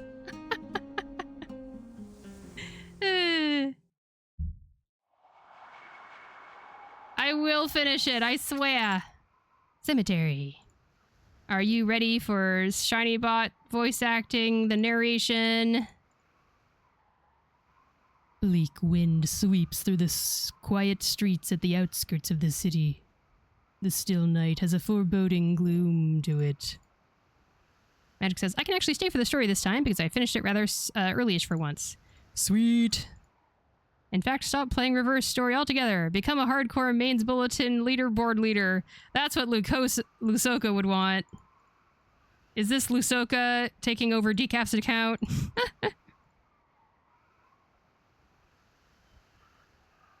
It is that very gloom drawing the camera-headed girl toward a long abandoned cemetery. Books, you got the 3-stream streak. Thank you so much. I appreciate you coming to hang out. At the third fork in the road along Silver Sun Street, Morelos District, after hearing 3 chirps, turn right at 1137 Blue Parrot Lane. I turned the game audio up a little bit because I think it's been here, quiet. But it's our girl! Yay! The girl is here. Loggerhead is here. She looks over her notes. A detailed list of instructions relayed by the vigil. Oh, Loggerhead, I love you so much. As you should. She is such a good bean. Step 1. Elephant spin. Huh? Specifics. Pinch your nose with one hand and stretch out your other arm like an elephant trunk. Then bend over and spin around clockwise 10 times. I swear the Foundation is just trolling everybody. This whole thing is a troll. Alright, let me clear all this stuff on my phone here. Muting. There we go. Real question. Who logs her head? I assume that she logs her own head. Like, she records things, and then she stores the recording somewhere, right? That's logging. It has to mean something. This definitely isn't a prank by Medicine Pocket. Like in the original Indiana Jones. My 15th favorite movie. Oh my gosh. I haven't even ranked my favorite movies that far. I have a Letterboxd account if anyone wants to join me there. If you have a Letterboxd account, will you be my friend? I changed my account so that it's a Shiny Bot account. So you can see what movies I've seen and what movies are my favorite and everything. Jellyfish says, yeah, she usually keeps them in her bag or has someone keep backups with her just in case for an accident. That's right! Movie references, gasp! Well, it used to be Scotty, now it's spoiler! I don't actually know who it would be now if it's not Scotty anymore. Oh yes, Loggerhead does some movie references in this event. It's adorable. Oh, I'm excited! When the time is right, the jewel on the scepter will reflect the sunlight and point to where the treasure is. Yes! Yes! By the way, I love that everyone's talking a lot in chat right now. I'm embarrassed now that I was complaining about chat not talking during stories. But thank you. Monodex got a clip from earlier. Thank you so much, Monodex. If you could put it in my Discord, like I've said multiple times, I don't have links in chat. I'm sorry. That's still the case. That's a reference to Harrison Ford's movie Star Wars. Oh. But how am I supposed to do that without a nose to pinch? It's okay, Never Monodex. mind. It's been a Just while. Do your best. But I intend to have a word with the Vigils concerning the accessibility of their rituals for awakened like me. I was looking at chat, so I'm gonna have to reread what she just said. The clip is called Skip the Story. Don't overplay it. Don't ever play it. Han Solo in his signature hat and whip. Okay, how am I supposed to do that without a nose pinch? Oh, she doesn't have a nose! She has her lens. Never mind, I'll just do my best, but I intend to have a word with the Vigils concerning the accessibility of their rituals for awakened like me. That's right, girl. 1, 2, 3, 4. She's trying her best. With earnest effort, she bends down and begins spinning in place. By the count of 10, Loggerhead wobbles upright. Without realizing it, she's wandered to the center of the cemetery courtyard. Next was the tune of La Llorona. Oh, I remember this now. This is the instructions from Ramona. Love that. I'm pretty sure she has a nose. I think in one of the stories she describes something she smells from dinner. Oh, so she has, if she doesn't have a nose, she at least has scent something. She has a way to get scents. Unpopular opinion?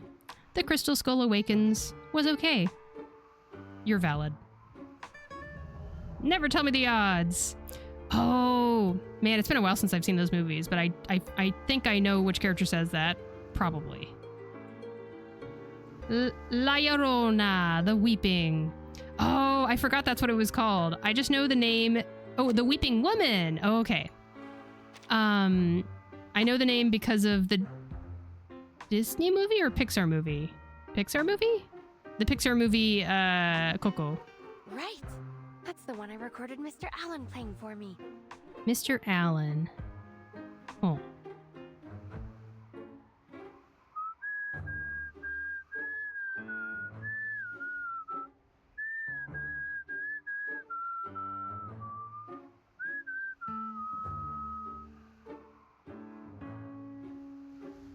What do we think? Was that accurate? I don't actually know. Magic also thought of Coco? Yeah. It's a terrifying myth. It's called The Weeping Woman, so I guess I'm not surprised.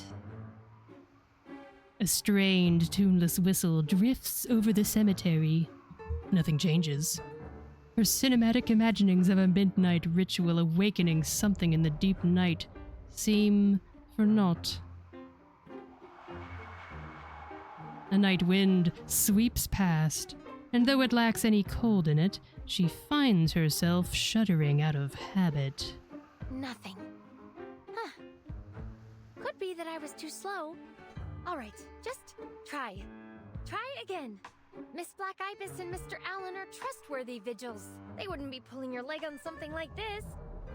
Besides, I need to get the info from this mysterious exorcist. I've got to find that mineral pigment before Lorentz Butterfly does. Mononex says, I know that name because of a horror movie from the same director as some of the later Conjuring films. Oh, that's an interesting connection. Magic says, actually, a lot of this event reminded me of Coco, since Dia de los Muertos is a theme in this event. That makes sense. I know that I'm watching a video talking about the timeline of the Conjuring movies. Oh, you know about it from a video about the Conjuring movies timeline. I getcha.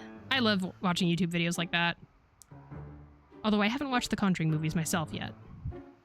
Jellyfish says, have you heard of a game called Granado Espada, previously shown as Sword of the New World? I haven't. Mononex has, though. Picap says, La Llorona is a ghost who, in life, married a rich man who lost interest after marrying her, so she drowned her 2 babies. Oh my god. She's locked out of heaven until she can find the spirits of her babies, so she sings by riverbanks, crying for her children. Yep, that's pretty terrible. Wow. Dang. I wonder when the song came out. I wonder if it was it commentary on something? I'm always curious about, like, the historical context of songs like that, you know? Jellyfish says, did you know they have a character also named Lorelei, and they look similar from data mining, but the character never released? What? Look similar to what? To Ramona? Book says, yeah, don't do that. Yeah, advised to not do that, but I'm sorry that the rich man lost interest in you. But don't drown babies. Consider not drowning babies, perhaps. Just a thought. In Grado Espada? Interesting. Sword of the New World would definitely be better than New World. Yeah, I don't know anything about that.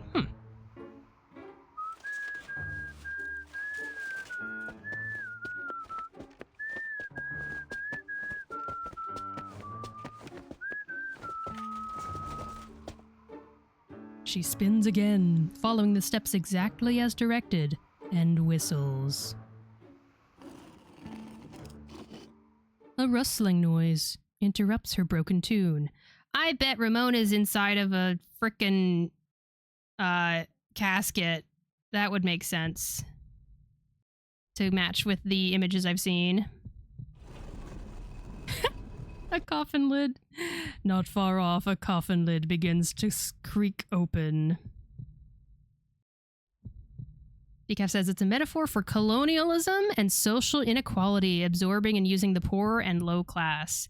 That makes a lot of sense. I totally get that. Okay. Nice. Jellyfish says, oh, sorry, explanation. Lorelei from Reverse 1999 from A Series of Dusks. Oh! Oh, Lorelei in this game! I forgot that she existed! The blonde girl. I see. Sorry, let me go over here first.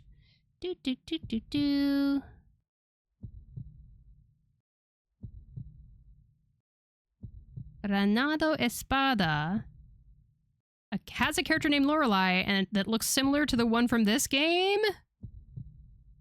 That's strange. I wonder when it was designed. New World is a disaster of an MMO, massive multiplayer online game, that had the fun in watching how it broke down. Oh no. Like a train crash disaster. It has a lot of troubled development and releases. In fact, someone made a video talking about the troubled history of New World. Sorry for talking about a different game. I mean, that's totally fine. It was related to Reverse 1999, and I'm totally cool with that. That's why I say that Granada Espada is better than New World. Oh, okay. So Granada Espada is not the game that that broke down. Let's see. How is New World connected to Granado Espada, though? That part I didn't follow. Unrelated to the Lorelei reference, but related to the game, I'm gonna test something. Victor, it's your turn. I don't know the reference right away anyway. Maybe if you give me more clues, I'll be able to recognize that reference, but right now I don't. A dark shadow rises from within. Her shriek pierces the night sky. The music is cute. Ah, we're gonna fight. Even though there's no actual fight happening in real life, probably. But they want to put fights in here, so that's what you gotta do. Book says, I've read a book about a group of teens who one day got superpowers after a bomb blast goes off, and there was a character they nicknamed Turtle, who wants revenge for the murder of his sister and has all the patience in the world. He slowly inserts himself in their life and waits for the right moment to strike. Has the ability to slow people's objects and time down. Made me think of him. Do me a favor, books, and don't tell me the name of the book that's from. Because it reminds me of something that I haven't seen yet, and I'm wondering if the thing I'm thinking of is an adaptation of the book that you just described. And I want to know as little as possible about this thing before I see it. So, sorry to be so vague, but I have this hunch. I might be wrong, though. But it sounds, I don't know. It might be something that I'm going to look at later. I don't know. We'll see. So this is what I do. I love coming to the combat page. I click on the little person icon. I look and see what teams people use. And I go, well, I don't have Lawrence Butterfly, but I do have this team down here. Let's use it. Click use. And then we have it.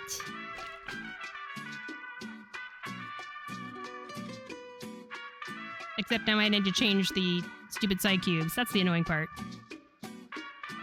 Actually, you know what? The deep cut reference I just made to Granado Espada was from 15 years ago. Might not have carried over into New World. Carried over? Now I'm really confused. Yay, blood tithe time. Blood for the good blood gods. Yeah, I think I might have messed this up. I'm gonna make this a blood tithe team using this. Yep. Like that. And then like that. And then like that. And then like that. And that, and that. Okay. Because I'd realized I also have the teams saved down here. Let's just do this. Perfect. It was Dr. Torch's mansion or something. My memory is really hazy. Yep, never heard of it. Darn. It's Ramona. What I'm good at is here. The tremors of fate. Prey caught in the woven net.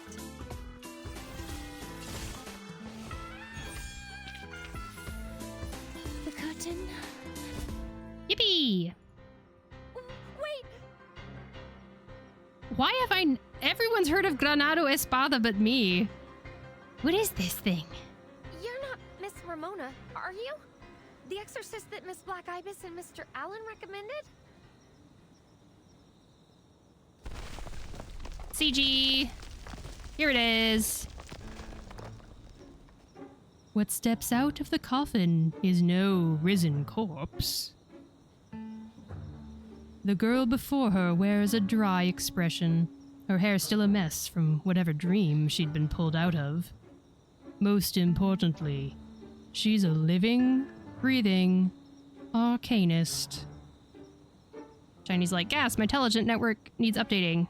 All the time. Yeah, even if I don't get the reference decaf, surely someone in chat would. I just had to coerce everyone into being really active in chat so they were reading all the messages. Jellyfish says, oh, you'll love the aesthetics of the game. Really? I'm curious to check it out. The old characters before the company change looked amazing.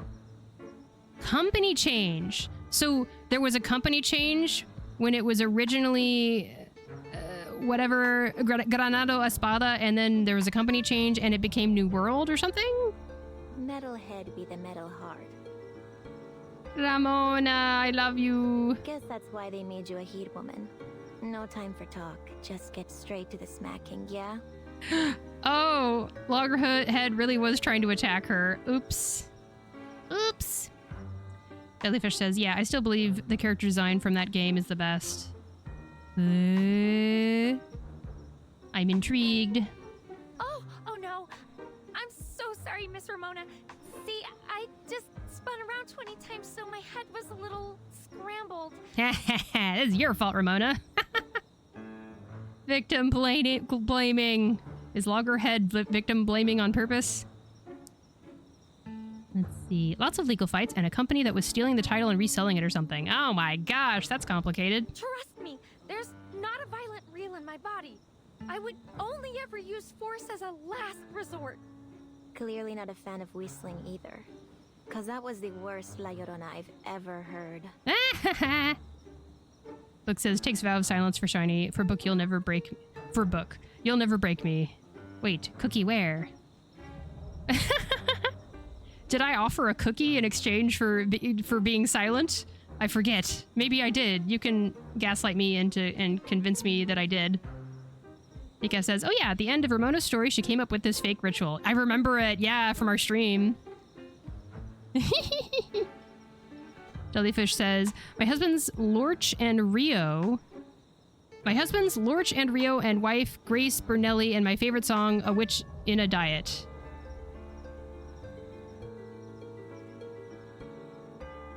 I'm not sure I understood that whole sentence, but maybe I'll come back after break and I'll be able to figure it out. I have to go on break here real quick. Books is trying to gaslight me. We're having a great time. I'm gonna get up and stretch, use the little robot's room, get something to drink. I recommend you all do the same. I'm gonna run ads for 3 minutes. And then we'll meet back here for some more event story. Be right back.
we go.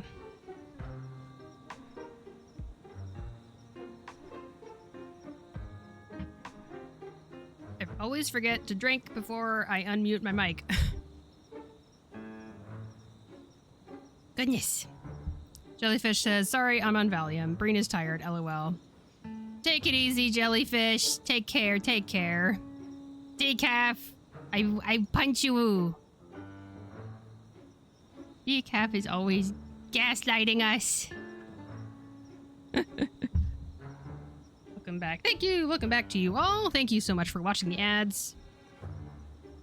I hope that you just don't watch the ads, though, personally. I'm kind of one of those weird, like, okay, how do I put it? I'm very anti-capitalism. Yes, I know I'm streaming on an Amazon-owned Twitch platform, but, you know, it is what it is. I hope that you mute the tab and minimize it and don't even look at the ads or listen to them at all. Do it for me, okay? Thanks. I'm doing well. The medicine is working. I'm not having panic attacks. I'm glad that it's working. Good to hear. Book says, that's how I wake up in the morning. You wake up on Valium? Decaf would never. Oh, never. Oh, so the spinning and whistling were part of the ritual after all. Sure are. Oh, okay. Jellyfish says, I need that espresso. Sabrina Carpenter already brainwashed me. Does Sabrina Carpenter have a song about drinking espresso? I missed it if so. I guess I missed it. What does it do exactly?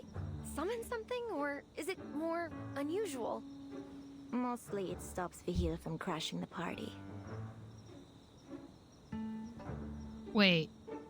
It stops visuals from crashing the party?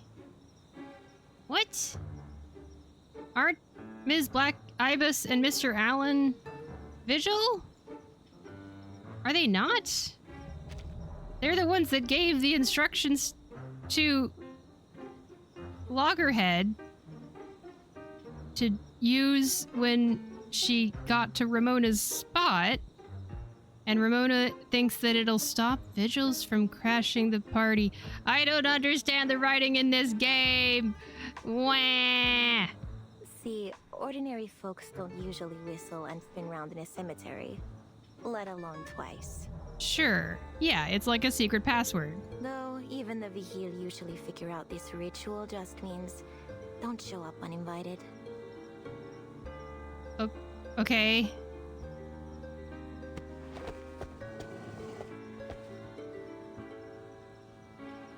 She rises up from her coffin and examines the camera-headed girl warily.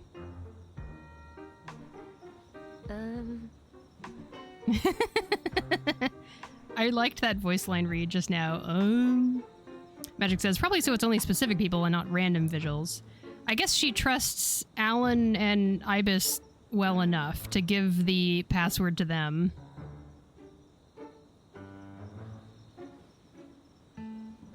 If she had the right equipment for it, her face would be beet red by now. Oh, well, I heard you know just about everything there is to know about Mexico City, Miss Ramona. Miss Black Ibis recommended you. See, I have an important mission, and I was hoping you'd help me. It's not Alan, it's Bob / Frank / John, etc. What? Wait, I don't get it. I don't get it.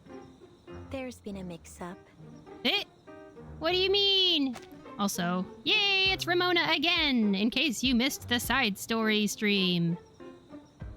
I love it. I like all of her doodads.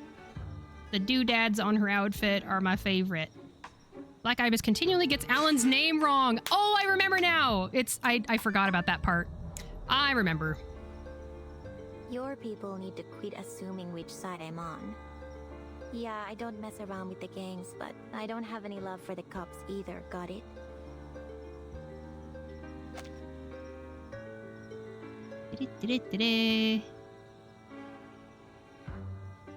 I mean, Loggerhead wasn't assuming anything, right? The Vigil pay for my time and expertise. I'm not interested in mixing myself up with trouble. That cutscene was funny. It was. Sometimes I get rid of the stuff regular folks can't see for a few extra pesos. So maybe I know the city better than most. But I don't concern myself with the land of the living. Why don't you run along back to the Foundation, Metalhead? And tell Black Ibis to knock off the recruitment tactics. I'm not buying what she's selling. Oh, she suspects that Ibis sent Loggerhead in a indirect attempt at recruiting Ramona. And Loggerhead is just kind of a pawn in this attempted recruiting. Probably. If not for Black Ibis's position, Alan probably wouldn't put up with her. Yeah. Oh, and tell him to stop mucking up my house, too. I'm trying to make a living here. They're mucking up your house? What are they doing? Your house? You mean this place? I mean, how much area do you consider your house, Ramona? Oh, don't get me wrong. I have the utmost respect for everyone's preferences and beliefs. I mean, nowhere's better than a coffin for a long nap. Loggerhead, bless you.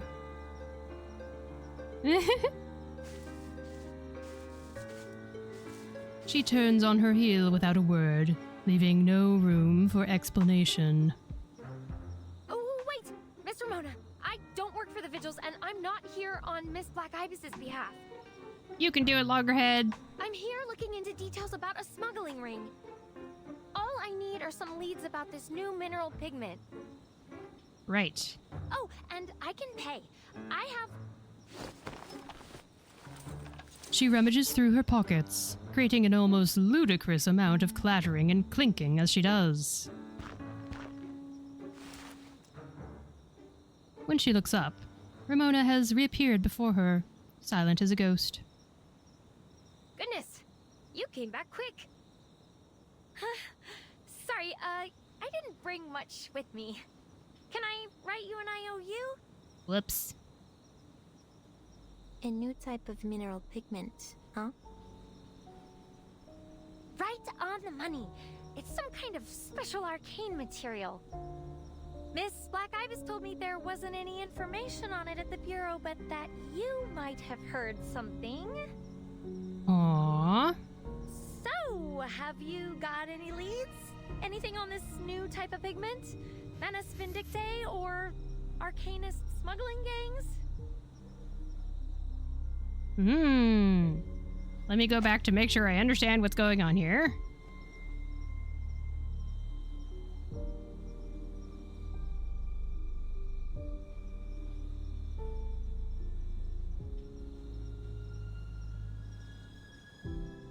Details about a smuggling ring. All I need are some leads about this new mineral pigment. Special arcane material.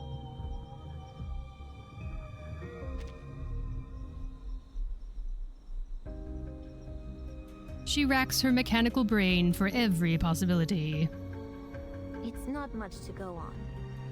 But the talk about a new type of pigment did remind me of something. Is it something serious? You heard about those arcane murders that have been happening around the city? Murders? I thought we were just talking about disappearances or something. I can't remember. Well, we've heard more than enough for everyone. City's buzzing with rumors. First, it was some poor sap they found in the suburbs. Cops say he drowned. Weird thing was, there wasn't so much as a puddle for kilometers around. Spooky! 5 days later, a businessman, a real patron type, found dead in his mansion. He had that place guarded like a palace. But no one saw a damn thing. Somehow, Hermano falls into a vivarium filled with all kinds of illegal critters. I'm surprised they even figured out he drowned. There wasn't much left of him when I got there. Ugh. good gracious! I hadn't heard anything. Oh. Loggerhead flinches. She didn't expect things to take such a sharp turn. Yeah, well, I get a front row seat on every new crime. Comes with the territory. This city's special, got its own way of doing things. Folks here aren't strangers to the supernatural. But no matter how weird things got, they used to follow some kind of rhyme or reason. Now, it seems like even the Vigils don't got a clue what's up and what's down anymore. They're wasting their time sniffing around after the local gangs. But with how deep those roots run, that's a long trail to nowhere. I don't really know what she means by how deep those roots run in regards to the local gangs, but okay. Meanwhile, the bodies keep piling up, with not a single clue worth chasing. And then... Ramona, it sounds like you care a lot about what's going on. Then there's you.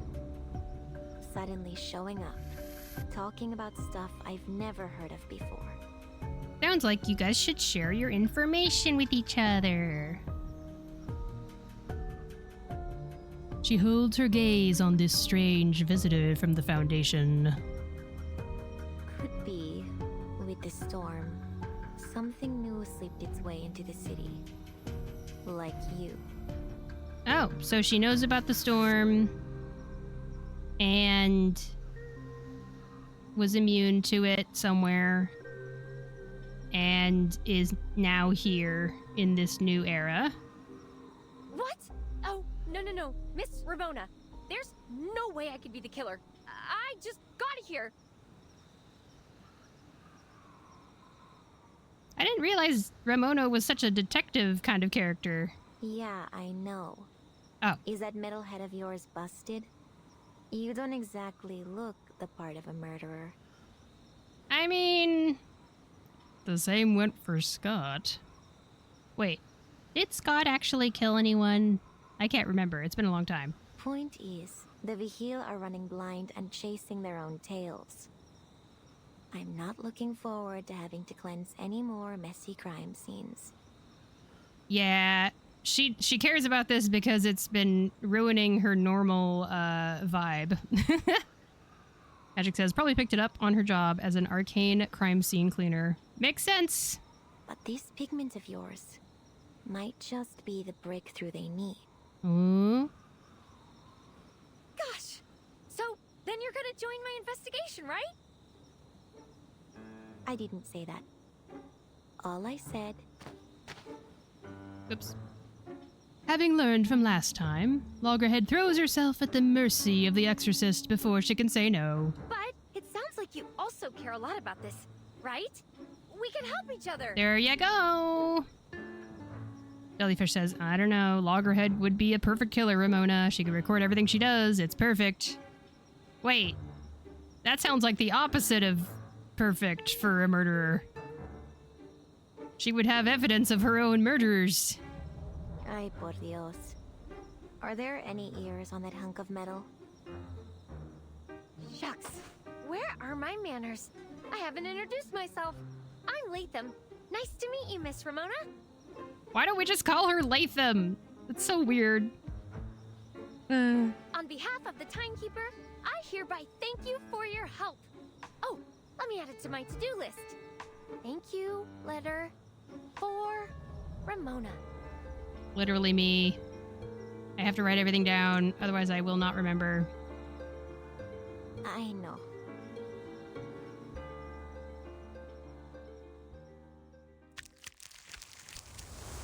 Yay! Another part done.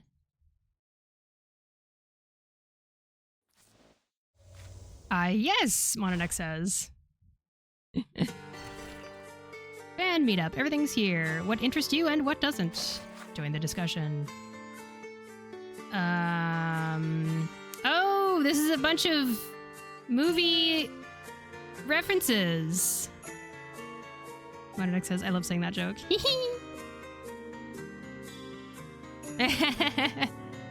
I love that, Monodex. I need to be fully prepared for my trip to Mexico. Movies can certainly provide all the necessary information. Wait, girl.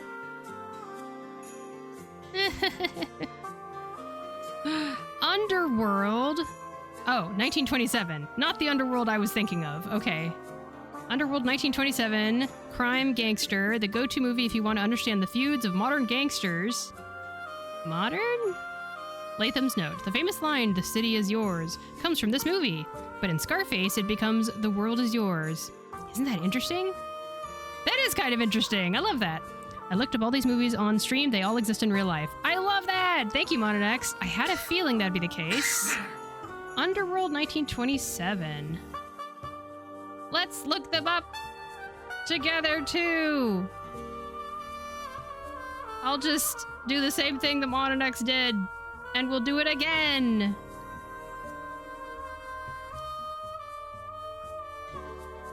Here we go.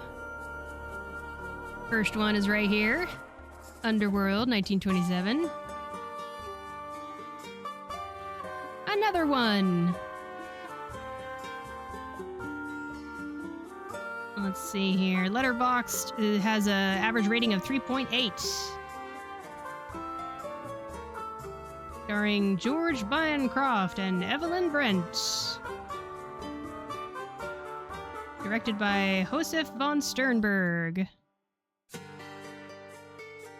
A U.S. film.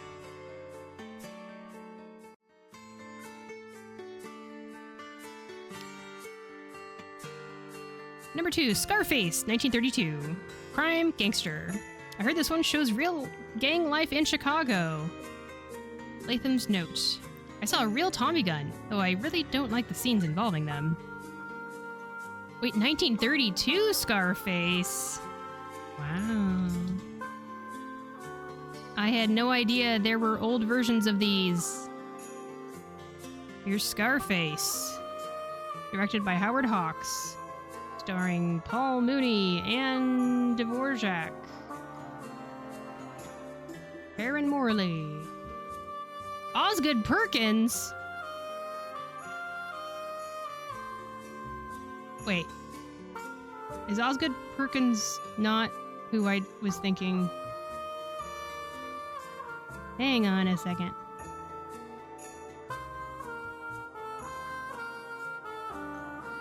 Osgood Perkins sounds like the name of a different actor.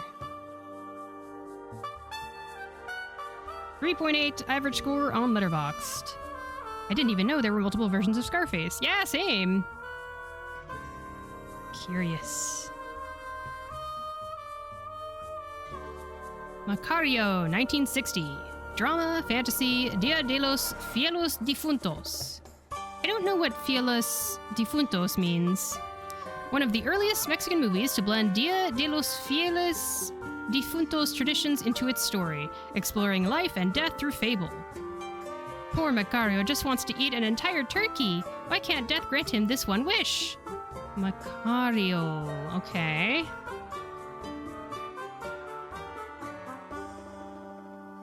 Let's take a look. All Souls Day. Like the day... Is that the day after Day of the Dead? I wonder. Macario, 1960. Directed Roberto Gavaldon. Starring Ignacio Lopez Tarso, Pina Pellicer, Enrique Lucero.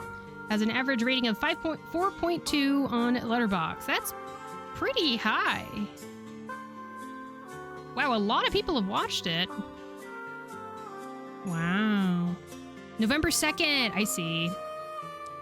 Yep, Reverse 1999 doing its historical referencing homework as always. 100%. Okay.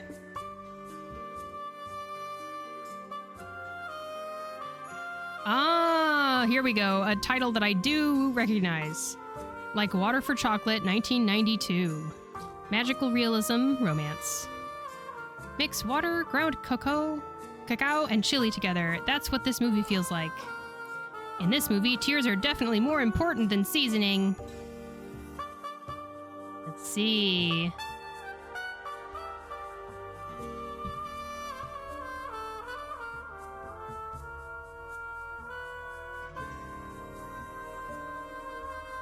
Let's see. Como agua para chocolate. Directed by Alfonso Arau. What else did they direct? A Walk in the Clouds? That sounds familiar. Did I see A Walk in the Clouds? I think I saw this movie. Yeah, I saw this movie. Yay, I love it when I find a movie that I forgot to log in my account. So that's great. This is an English language movie. I don't know what language the Like Water for Chocolate is. I did not see the movie, but I've heard about it, basically, is all I'm saying. I recognize the title. Starring Lumi Cavazos, Marco Leonardi, Regina Tournay. Letterboxd average score of 3.4, so not as high as the other stuff. Magic says, Fate Grand Order and Reverse 1999 are like the two gacha games that have me go on research rabbit holes. That makes sense. Jellyfish says, question, what are the benefits of adding people on friends list for this game? You get to borrow each other's units in certain gameplay modes. And you get to see each other's wilderness. So if we go to my friends,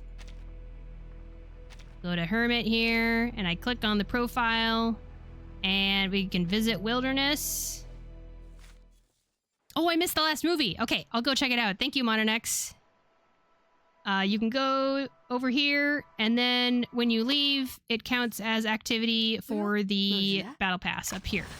But I think I already did it or something. Oops. And then in your account, you can choose which members to put in your assist slot. And then other people who are your friends can borrow those assist characters for certain game modes. And if they do, you get some extra little dust thingies. Oh! I can't access it anymore. Whoops. I messed up. I wish that they made it easier to access that stuff. Darn it! Let's see. If you have the name of the last movie, that'd be great. I'm back, Decaf. Welcome back.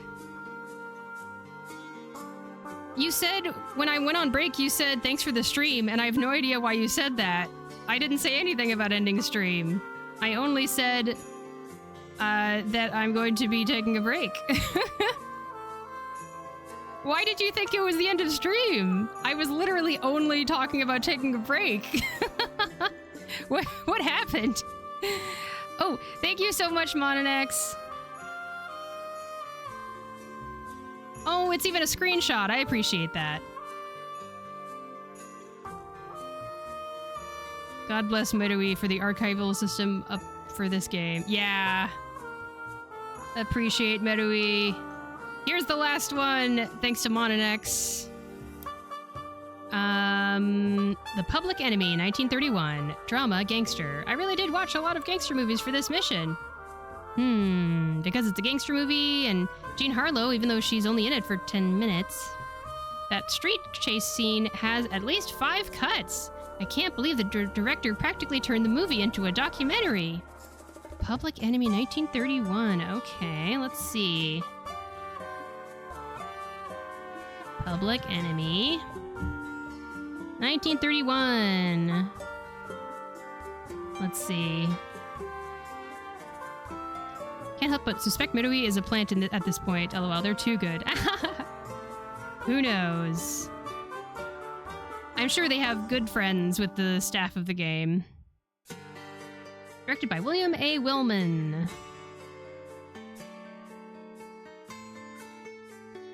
Cast of James Cagney, Jean Harlow, and Edward Woods. Average score of 3.7 on Letterboxd.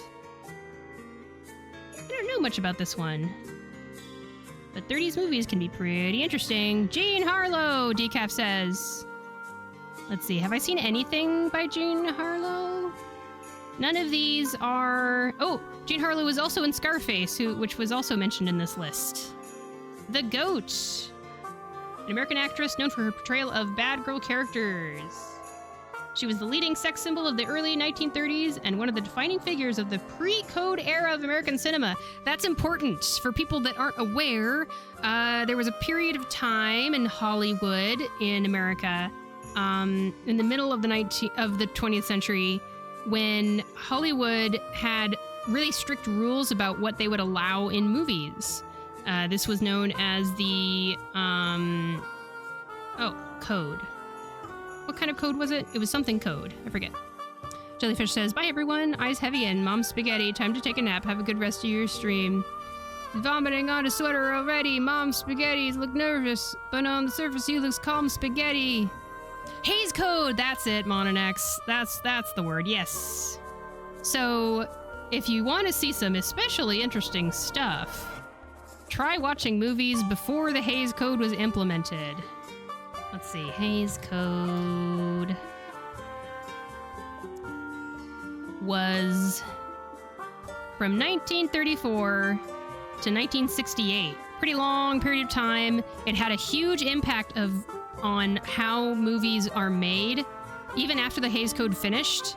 Because it was around for so long, it kind of it truly left a mark, quite a negative one, honestly, on movies.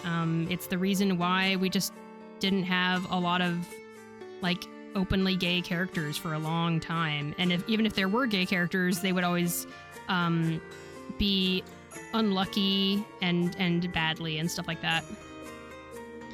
Rest your knees and enjoy Mom Spaghetti. The Hays Code was a dark time, and the darkness kind of continued afterwards, sadly. Sweetheart / Marilyn Monroe was a part of the Hays era. That's right. This feels like the ESRB for movies. Right. But it wasn't even a rating thing. It was literally you couldn't get your movie made unless it was adhering to this code. You weren't allowed to have this, that, and the other. No pointed profanity. No licentious or suggestive nudity. No illegal traffic in drugs. No inference of sex perversion, which includes homosexuality. No depictions of white slavery. No depictions of miscegenation, which is mixed race romance. So you literally, that's part of the miscegenation. This part is the reason why there's just so many white actors and white. Hollywood is all white. And you couldn't even have like a white lead opposite of a black lead because you want them to have a romance together and you can't have them kiss because that would be against Hays Code. You see what I mean? No depiction of sex. Let's see. No depiction of sex, hygiene, or venereal diseases, which is crazy. No scenes of actual childbirth, in fact, or in silhouette. No children's sex organs, which, I mean, no one wants to see that anyway. No ridicule of the clergy. You weren't allowed to critique the church. No willful offense to any nation, race, or creed. Which is so hilarious because they were offending all sorts of non-white races the entire time. Decaf says, a lot of directors and writers had to really rely on subtext, which to most audience means it doesn't exist. Yeah, that's so 100% true, Decaf. Magic says, yeah. I guess that would also explain white actors portraying other races. Yep. Monarch says, the only good thing is the jokes that Looney Tunes, the Animaniacs later on could make when poking fun at the Hays Code, such as mentioning, if the Hays office would only let me, I'd give, I'm the bird all right, when asked by someone to give them the bird. It's so silly. Yep. Ugh, I'm especially angry at the no miscegenation part. So stupid. So stupid. It makes me angry just thinking about it. but it also makes me, I'm just really passionate about movies. Duar cough. Hi, Duar, says Decaf. Duar smiles and waves a little tiredly. He's working on the monthly patch everything in the system thing that he does. That's why the Hayes office jokes resonated with audiences. Yep. I believe it. Okay. I might go into some more event story. That might be nice. Magic says, oh yeah, seeing very old cartoons like old Looney Tunes and Disney and what they were allowed to show is a difficult time. Yeah, I mean, Disney was already pretty squeaky clean. Especially back then. Let me think. 1938 to 60 something. Or no, 1934 to 68? Was that what the time frame was, I think? Yeah, what Disney movies were around then?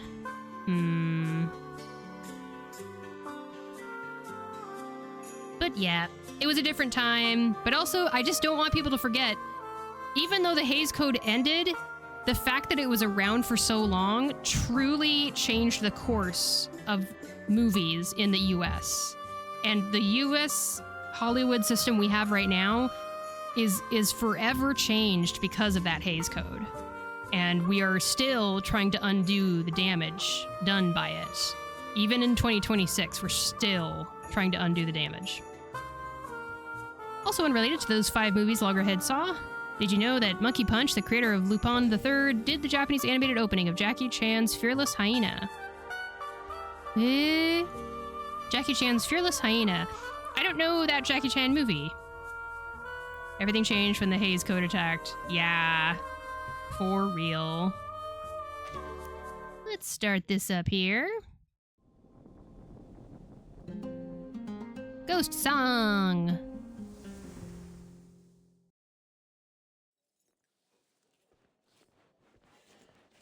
Ooh. Another case? That makes 5. And it's only been 3 days since the last. The intervals are getting shorter. Jeez. You two slackjaws owe me an explanation. Huh? Crime scene. Sorry, miss. Oh, we got a crime scene in Isolde's bedroom. And they've got some sheets up to try to make it more crime scene-y, apparently. Why did they go with this to make it look like a crime scene? They draped some sheets over some rods. Does that make it more like a crime scene? I guess it's to cover up a view of the body or something for people that are walking around the scene. Maybe? Jones, Special Investigator for the Storm-Era Historical Monitoring Department at the Buenos Aires branch of the St. Pavlov Foundation and Field Agent Administration.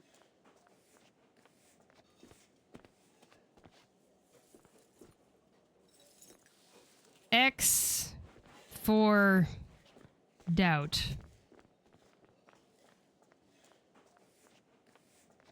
That's all I'm gonna say. Wow. Do I need to show you my ID again? Magic says, oh yeah, this part. Totally Jones, possibly from Boston. Not this Lawrence you speak of. This is bordering on camp. The string of titles leaves the cadet's head spinning. So this is the 5th case, huh? And you telling me that after a whole month and 2 applications for backup, you got squat to show for it? This is so strange, and I kind of love it. Cold sweat beads over their foreheads. They sputter over an answer between themselves. Actually, it hasn't been a month yet, Miss Investigator. Call me Miss Jones. The scene really made me love her VA more. I had a good giggle during this scene. The accent change really threw me off in a good way. It's so wild. I'm also kind of flabbergasted that the vigils are so lax that they're like letting her get away with this and not questioning her. What's going on, guys? So, give me the latest. Yes, They- Miss Jones. They just believe her? I'm so confused why they're evil. They're just like, oh, okay. She's acting convincingly enough. What? The incident occurred at around 8 p.m. last night. Lots of people home, but no one reported hearing anything unusual. Useless cops. The victim exhibited clear signs of drowning, but there's no water sources nearby, and no evidence of the body having been moved. We believe that everything occurred here. We found nothing using human investigation methods, so it must be another arcane crime.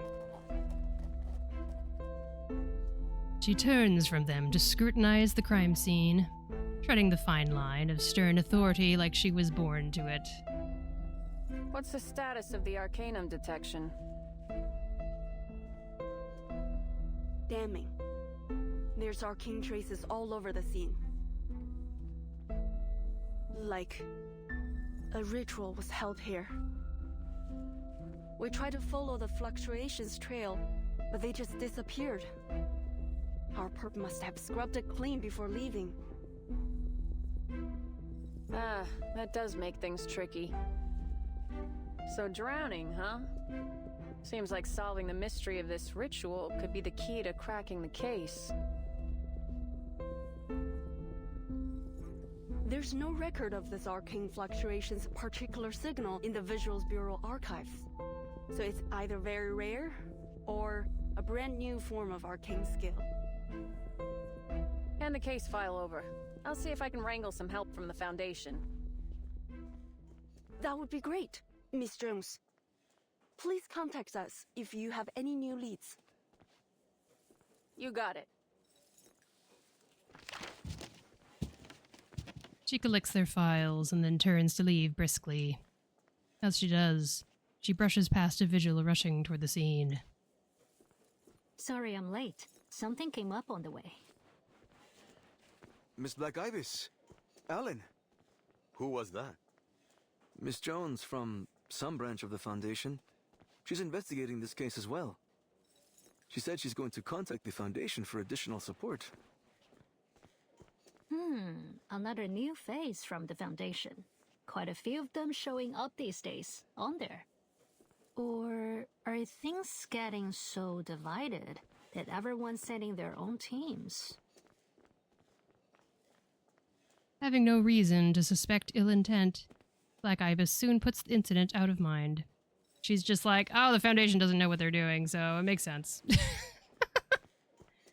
Lordy. Carlos, I need you to identify the victim's details. Friends, family, employer. Lin Hui, you stay on the scene and continue searching for any additional arcane energy fluctuations. Yes, ma'am. Black Ibis. I'm still trying to pin her down. I don't know her character enough to decide whether I like her or not.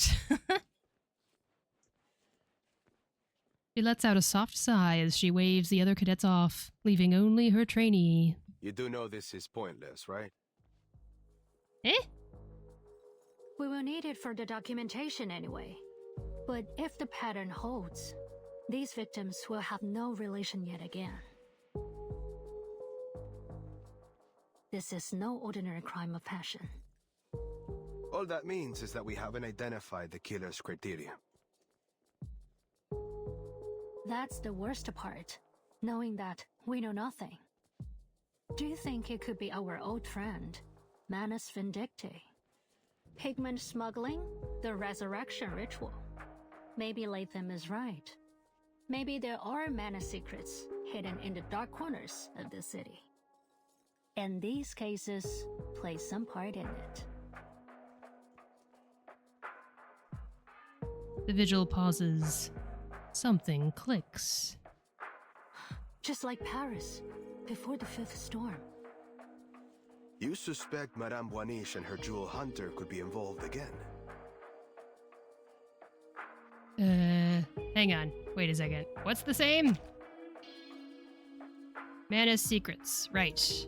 Okay. Always. Something tells me she's hiding a great deal about the depth of Myth incident. Her true identity, her movements, her involvement with the Manus, each could be essential to our investigation. But we haven't detected any arcane fluctuations like that incident. If there were any fluctuations as serious as those, we would have noticed them in no time. But this is already the 5th case. I don't think they're related. You make a good point. Maybe I'm just a paranoid. Ma'am, the record is complete. Well done. Contact the local hospital to take away the victim's body.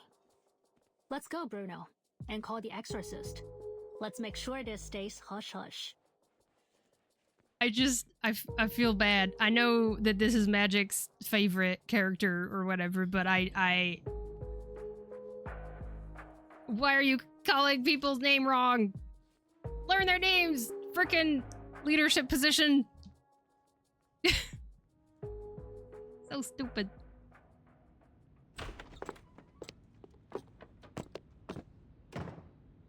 Don't worry, Miss Ramona. I'm fully aware of how important it is to protect the integrity of the crime scene. Before we left, I replayed a load of my favorite detective movies.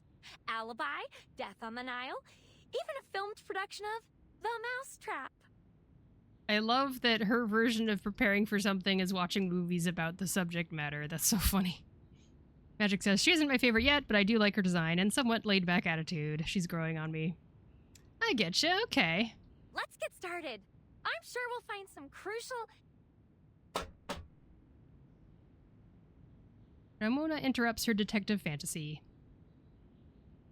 Look, I don't know what kind of deal you made with the Vigil to let you muck around in their crime scene, but here's my deal. I'm not here to help you with your investigation. Now stay out of my way. I got a job to do. Oh, right. The job. Okay, well, is there anything I can help with? I'll do whatever you want.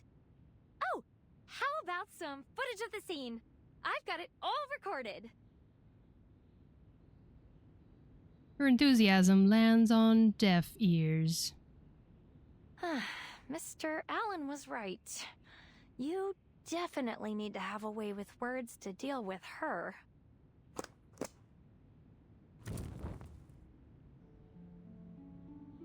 Ooh. Is that parsley? Oh, no, it's wormwood? The exorcist produces annatto seeds, wormwood, and marigold from the case she carries, arranging them in order at the center of the apartment. The candle is lit, its glow washing over her face and eyes. The flame flickers, releasing a strange aroma, and the air grows even more still. What are these? Some herbs for casting arcane skills? Arcane crimes cause huge spikes in energy fluctuations. The tremors are so strong that they form a kind of vortex of sorts, pulling any nearby invisible entities to them like a whirlpool. Arcane crimes cause huge spikes in energy fluctuations.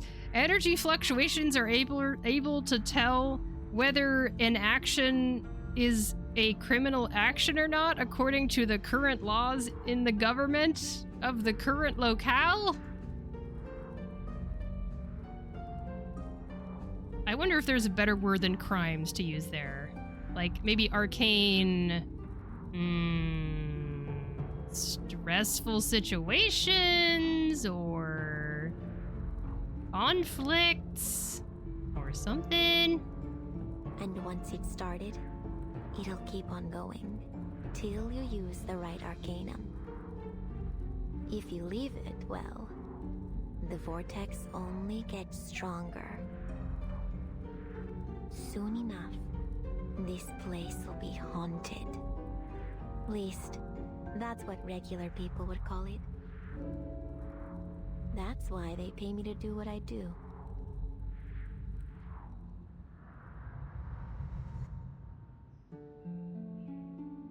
Ramona takes to the work with professional detachment.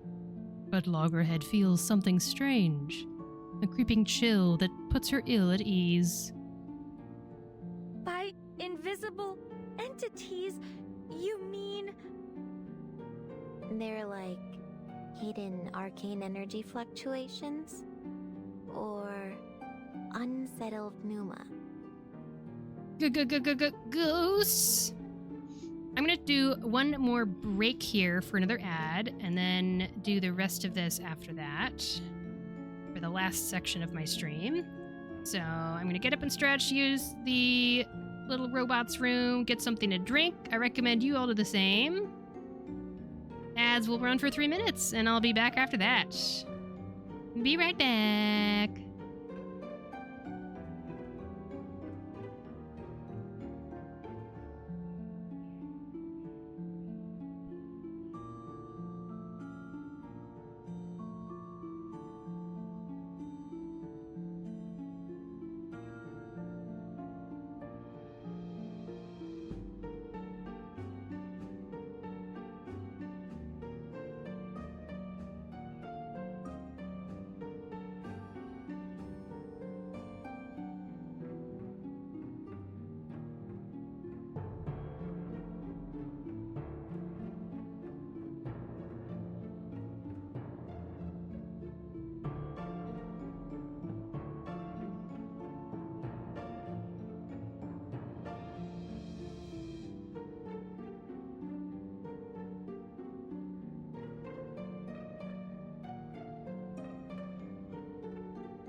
I return. Ads are almost done. Okay. And welcome back. I guess what you're fishing for is... Oh boy. Oh boy, maybe that's when I should have gone on break. The air above the candle's flame begins to warp, twisting into a form both human and not, in the most unsettling way. Ghosts? I didn't know you could just reveal them like that. Call them whatever you like. It's all the same.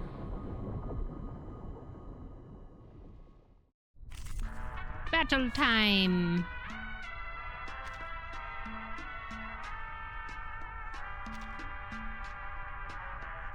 Here we go. Oh, I got the plan.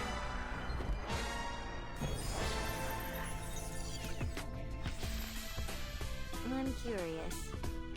Can a robot be haunted too? May I ask why you asked that question, Miss Ramona?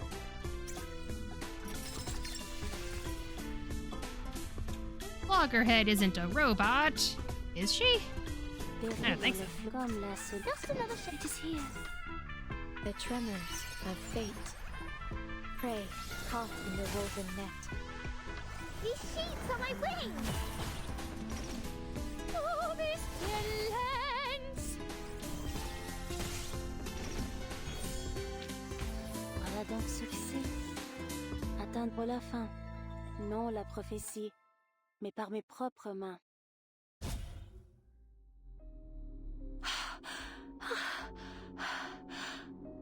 Why did they attack them? I'm really not made for fighting. I figured you for a scaredy cat. How would you manage to be made out of metal, fearless, and still useless? If you can't fight, the least you could do is give me a laugh. Wait! Miss Ramona, there's something wrong with your candle. The flame flickers harder, as if caught in a strong wind, yet refusing to snuff out. Shh. Ilusiones apartaos. La verdad se revela. Este lugar, este instante, revelado ante mí, mostrado para mí. I like her incantations a lot. Her voice is ethereal, as if speaking to another world entirely. The tiny flame settles, and the last wisp of smoke bends at an unnatural angle, pointing the way. Weird. There's another fluctuation here, besides the pneuma that's been drawn over. Looks like the candlelight's leading us toward the kitchen. Are there still ghosts there? Didn't we just scare them all off? Ramona steps into a long, idle kitchen before crouching to pick through a pile of firewood. After a time, she pulls out a half-burned scrap of canvas cloth.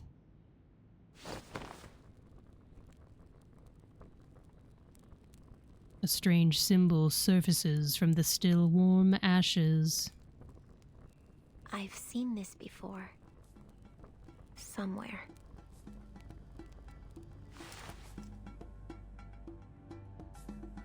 Have you found something, Miss Ramona? Nice OST. Yeah, maybe. I know someone who can answer my questions. But I wouldn't call it good news. This symbol won't take us anyplace safe. It's supposed to take you somewhere? Or do you mean this symbol is going to lead you on your investigation to somewhere unsafe? Her revelation is dry and fatalistic, as if she were tugged unwillingly to the answer. I know where to go.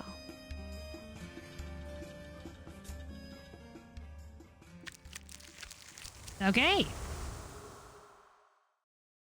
She recognizes the symbol.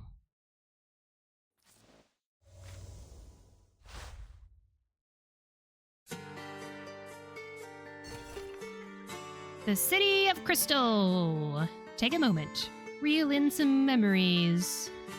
Check note. Memorandum on the 1936 Depths of Myth incident. Oh. It's a summary of what happened in Paris.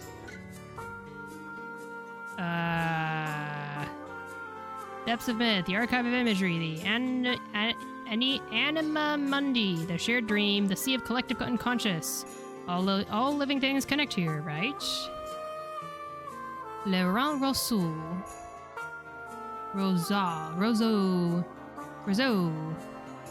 Parapsychology researcher, revered professor and mentor to many, member of Manus Vindictae. Rather than using the storm to struggle in a physical world destined to be flawed, he prefers to let the depths of myth shape every dream into reality. 1936.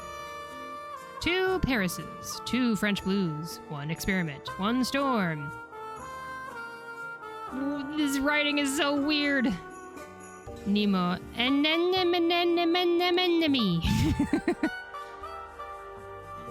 Broom. Female taxi driver. Birth name Adele Tavernier. Witness to the incident caused by Manus Vindictae. During the 5th storm, she was brought to the sanctuary by Beryl Boanich. Broom's testimony indicates that Beryl Boanich has never had any contact with Manus Vindictae. The place where she grew up and everything she once knew were swept away by the storm. Beryl Boanich. Female, renowned diviner, crystal merchant. During the 5th storm, she brought Broom to the sanctuary. She has no connection to Manus Vindictae. In Boanich's visions, everything is already written. Okay. A window! The conversation can start and end at any time. Every question gets an answer. Check records. Oh! Oh! It's Aleph! Aleph is talking to Lawrence Butterfly! It's Aleph! It's Aleph! He's here! Ah! Oh my gosh! This is great! Online neighbors. They're so cute. Aleph is using a computer. Surely the mother of the great Matilda can't be evil. Surely. I don't know. What is evil? How do you define evil? Aleph is part of Laplace. Wait, for real? What the heck? I guess after everything went down in Chapter 9, he, just kind of moved to something else that wasn't Manus Vindictae. Interesting. If evil, why hot? I mean, she's also just, man. Beryl is such an interesting character to me. I can't, she's very much like nihilistic. Nihilistic? That's the word. She's nihilistic about everything because she can see the future. But she's also like got this vague aura to her, like she wants to be surprised really badly, She wants so badly to be surprised. I think, somewhere down deep below. God forbid a woman has questionable hobbies. Alright. I'm not going to say their names each time. I'm just going to change my voice for each one and hope that they sound different. Hello, Lawrence Butterfly. I didn't think this computer would still work after being pulled from a fire and patched up. Perhaps these overly archaic forms of craftsmanship still have a reason to exist. And yet your choice to continue communicating with me reveals you still harbor questions that need answering. That's right. Let me think. Where should I begin? Let's start with your situation. How's the prison on Laplace's top floor? Oh, he's in the prison! He's not a part of Laplace. He's being held by Laplace. He is under their custody. A perfect cell. that was a joke. But if you like telling people you live in a prison, I won't take that away from you. Okay, is he not in a prison? What's going on? He's at Laplace. Okay. Laplace. I heard you joined Laplace as an advisor after passing the Foundation's review process under the Storm Personal Reform Initiative. Joined Laplace as an advisor? So he's not... Okay. So he is a part of Laplace. You were correct in the first place, Magic, I guess. Correct. The St. Pavlov Foundation will continue monitoring and supervising my behavior. The linguist prepared a changeless room on the top floor for me to live in. Sounds like the Foundation's surveillance doesn't bother you at all. You've even got the spirit to give your cell a name. Second question. During the previous storms, Manus Vindicte found the heir to the Cavendish family, didn't they? You presume correctly. They did. So that's how the Manus were able to advance its research on the resurrection ritual. I have one more small question. As far as I know, the linguist hasn't restricted your movement. Why do you never step outside your room on the top floor? Apologies, but I do not believe the answer to that question pertains to you. Then I wouldn't mind bringing a little change to the changeless room one day. I see. The room the linguist and my colleagues at Laplace prepared for me has no variation in light. The temperature is constant. The walls, the floor, the ceiling, all white, without decoration. It eases the burden my hypothymesia places on me. But it cannot silence my memories. Even now, I still feel myself burning inside that eternal fire, the tongues of flame searing my flesh. And Amalfitano is still breaking apart. Yay! I feel pretty confident about that, Aleph. I think I did it okay. I have no idea how to speak as Lawrence Butterfly. She's still kind of an enigma to me. Yeah, with all the characters we encountered and handled by the Foundation after the respective events, I hope they touched on them again in the future. Yeah, it's nice to get to check up on Aleph. Our guy. Aleph is one of those characters where his evil side really does kind of bother me. Even though he's hot, I'm like, God damn, dude. What the hell was going on there? But he still is interesting to me, even if I'm not, like, fawning over him like crazy. Let me take a look. Aleph!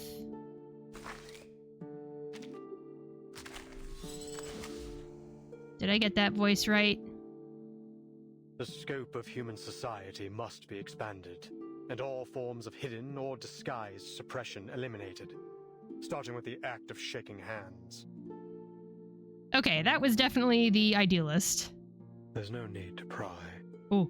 You'll find no existence beneath my mask. That was Aleph. Can we please not keep Isolde and Caconia as doomed? Yes! I would like an update on their situation. One cannot be silver-tongued and idle in action. We must push beyond boundaries with the power of truth. That's the idealist. This is the era of enlightenment, materialism, and Spinozism. This is the era of reason. And that is exactly why we must pay attention to the ever-marginalized madness. I don't know if that's the Doctor or Aleph. Sometimes I can't tell.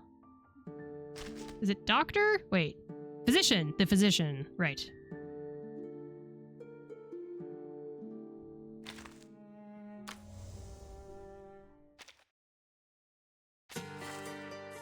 Still trying to get that Psycube. It's 4:26.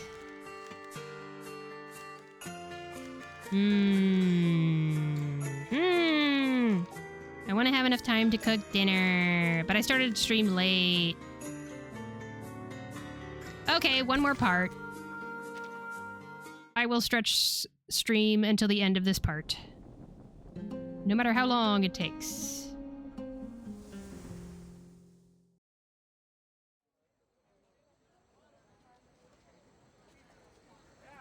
Should I try to do the narration as Aleph? That'd be fun. At dusk, the sun casts its last fading warmth. Deep in the alley, a bustling little shop hums as craftsmen prepare candy skulls for the upcoming festivities. It's fun. It's fun to do Alice's voice. Candy store. Oh, this looks so cute. Mío, hurry up! If you hadn't guaranteed you could finish the work before the end of the day, I never would have hired you. All this candy needs to get to Diago's before tomorrow. Si, Jefe.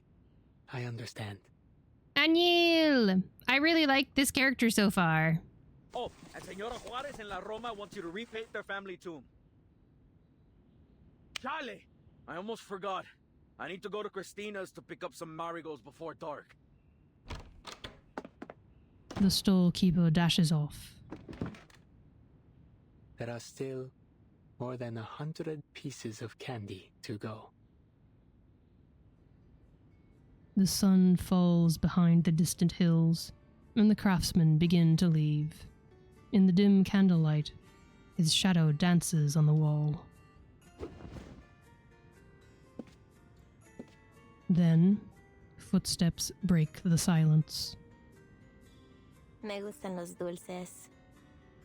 I like the candy. Los usamos para recibir a los difuntos en la tierra de los vivos, guiando sus almas a descansar en sus hogares una vez más. We use them to welcome the deceased to the land of the living, guiding their souls to rest in their homes once more. Los aztecas creían que la vida es un ciclo. The Aztecs believed life is a cycle. La muerte es solo una parte de un ciclo sin fin, un reflejo de la vida. Y la forma en que morimos determina cómo comienza nuestra siguiente existencia. Death is but one part of an endless loop, a reflection of life, and how we die determines how our next life begins.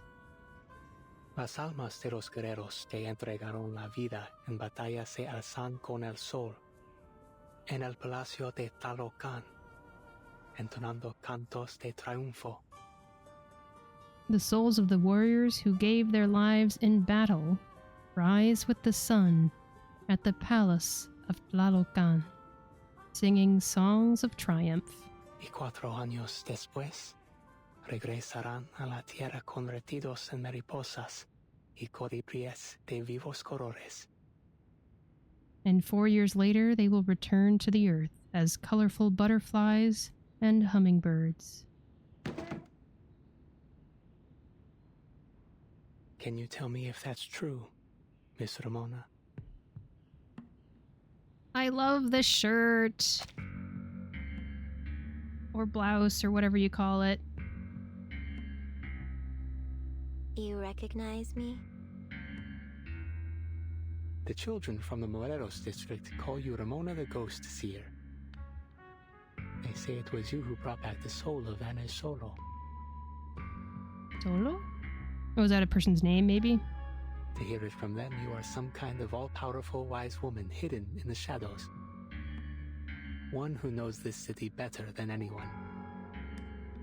Of course, others say you're from a well-known family of psychics, though it seems as if you've chosen another path. They're just stories. Rumors, really. I don't see ghosts. Her reply is curt, yet casual. Her past is behind her. She evidently likes to keep it that way. What they call ghosts are just pneuma, or say a kind of arcane energy fluctuation. They exist, but not as some shimmering spirits. They're more like a cool breeze. But hey, people believe what they want to believe. Kids and adults too, I guess. Everybody's got unfinished business with the dead, so they want me to see ghosts. They believe it. That way they've still got a chance to say what they never got to. Ah, my apologies, Miss Ramona. You're right. It was nothing but wishful thinking. He unconsciously lets his eyes fall on her Vigil's Bureau attaché badge. It holds no authority, but it sets the tone of their conversation. So, is there something I can do for you?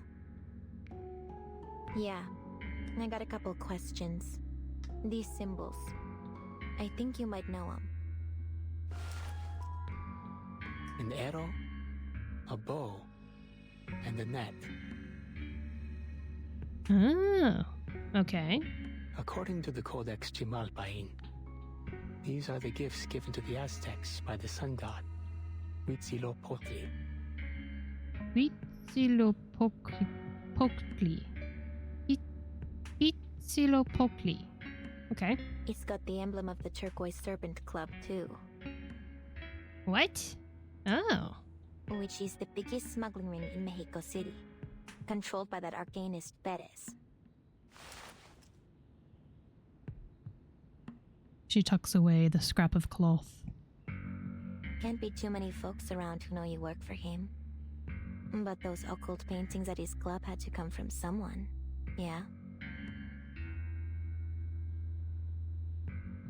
But your boss has been acting strange the last few weeks, right? More cutthroat than ever. He's planning something big. Everyone knows it. And an auction to the tune of an ancient bloody civilization is the best way to start it. What? Then it is true. Nothing in this city escapes you. And should I presume this interrogation has been commissioned by the Vihir Bureau? The Vigil? Nah, what do you take me for? You think I shed a single tear over injustice? Think I care about your boss's little auction? Nah. You and I both know that Arcanist gangs aren't to be messed with. And I'm not in the business of making messes. She's claiming to be neutral. But I wonder if we'll see a different side of her by the end of the story or something. But strange things are brewing in the shadows. On street corners, behind people's smiles, in the boarded up buildings, the pneuma is stirring up all around town, hovering over the city like a shroud, echoing in every howl and shriek in the night. Like nothing I've ever felt before. Who knows what'll happen if things stay this way? It's your arcane gift warning you about the coming crisis. I wouldn't call it a gift. Especially when you're born into a so-called psychic family. She leaves it at that, unwilling to say more. Look, I know you know something about these arcane murders. There's already been 5 of them. And it's gotta have something to do with these weird spikes in the pneuma. That's how I found these symbols, left behind at one of the crime scenes. So, I want to know the connection between the club and these killings. She wrestles the question out, realizing she's about to step far deeper into this growing mess than intended. If they are indeed related, that is, if it truly is the Turquoise Serpent Club who's responsible, What will you do? I'm not paid to solve crimes. The Vigil got plenty of investigators. If they can't figure things out, that's on them. Have to admire someone willing to go above and beyond their duty.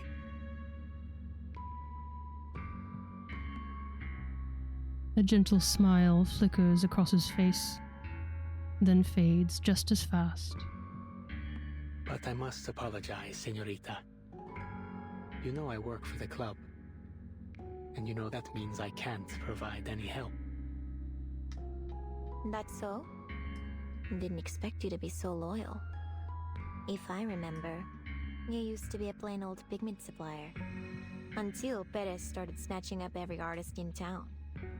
I figured you didn't come into the job willingly. Was I wrong? You're not so different from those other artists, really. Just a little more flexible. That's why Perez gave you a longer leash. If they can prove Perez guilty, the Vigil will. I'm afraid it's time for you to leave. This conversation will remain between us. You have my word.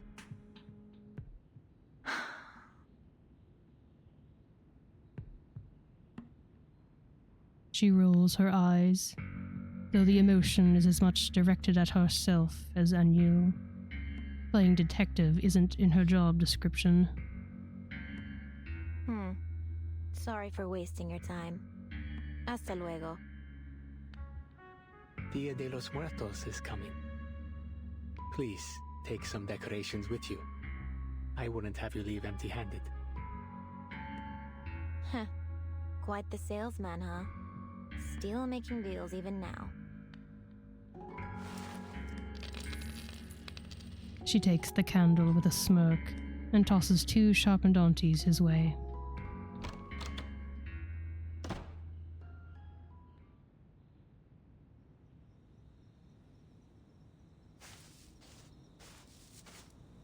The little house in her dusty, long-forgotten cemetery, the quiet of her coffin, a familiar place to unwind after work. Usually. Tonight, however, she'll find no such rest. Miss Ramona, you're back! How'd your investigation go? The guy you went to see, is he a friend or one of your informants? I knew there was something else going on. What are you still doing here? When I said don't follow me, I didn't mean camp out at my place and jump me later. Oh, I know. It must have been one of your ghost buddies. I don't have ghost buddies. It's the symbols we found at the crime scene. An arrow, a bow, and a net. They're the symbols of a powerful smuggling ring. The Turquoise Club. I know a guy who I thought was being forced to work for him. I see. Then everything's going well then. Ha! Lucky us. Don't get your gears all spun up. He seems way too loyal for someone who's got a gun to his head. I got nothing from him. Except this thing. Take it. Saves you some souvenir shopping. Now beat it. I appreciate that Ramona summarized the interaction to Loggerhead. It helped to further confirm for me how that conversation went, to hear her explain it again. She tosses the candle to Loggerhead, who scrambles to catch it. Whoa! What's this? Just a knick-knack. She pauses, watching as the candle emits a clear sign of arcane fluctuation. No surprise to her in a cemetery filled with spirits. Yet it forces her to think. Wait. I've changed my mind. Huh? Loggerhead has barely enough time to register the item in her hand before the exorcist snatches it back. She places the candle in her palm and studies it closely. Then she puts it away. I take it back. he might not be as loyal to the club as I thought. What do you mean? I'll get you something else to take home.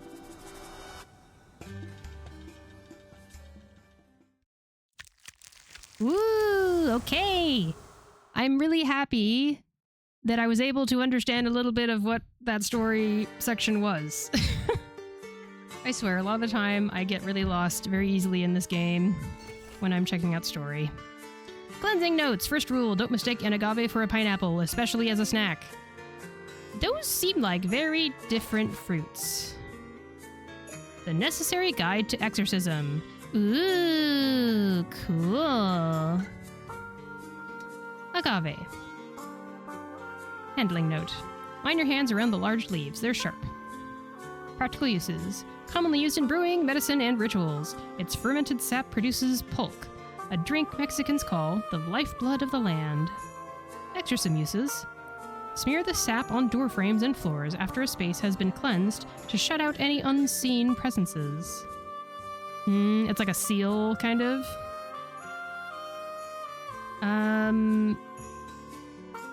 Is it epizote? Epizote? No special handling notes. Practical uses. Aids digestion and can expel or kill intestinal parasites. Exorcism uses. After an exorcism, if their presence still lingers in the room, sprinkle some epizote. Let's just say it smells as special as it sounds. I don't know, how special does it sound? It's just a word to me. Rue. No special handling notes. Practical uses, commonly used to ward off evil, can be worn on the body, brewed as tea, or sprinkled on the ground. Exorcism uses. The final step of an exorcism. It helps with sealing against future incursions. See, that's what I thought the agave part was. Interesting. Copal. Caution. Make sure the smoke spreads throughout the entire room. Practical uses. A natural resin native to Central America, used in sacred rituals since the time of the Aztecs and the Maya. Now widely used during Dia de los Fielos Difuntos as a medium to connect the living with the dead. Exorcism uses. As copal smoke rises, they find their way back to where they belong. Oh, okay. Alright. Rosemary. For the living only. Practical uses. Healing. Exorcism uses. If the scene feels wrong, or you're dealing with a survivor who's lost control, a little rosemary helps you find yourself again faster. That's interesting, that last part. Rosemary. I want to see what Wikipedia has to say about rosemary and its historical use over time by humans. Let me see.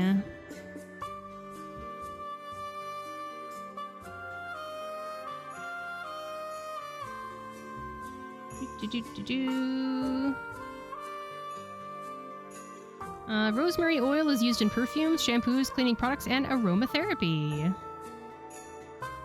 Rosemary was considered sacred to ancient Egyptians, Romans, and Greeks. Okay.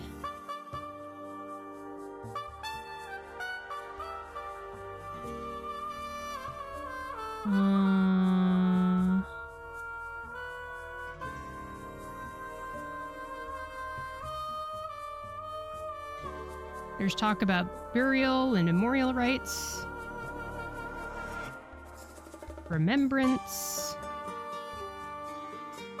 Used in Danube Swabian culture, which is a German-speaking population that lived in the Kingdom of Hungary.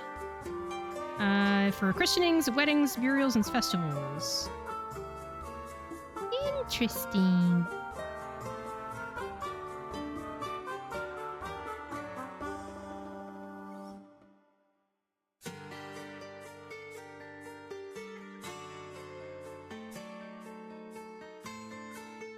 Commonly used as flavoring. Okay. Pretty simple stuff.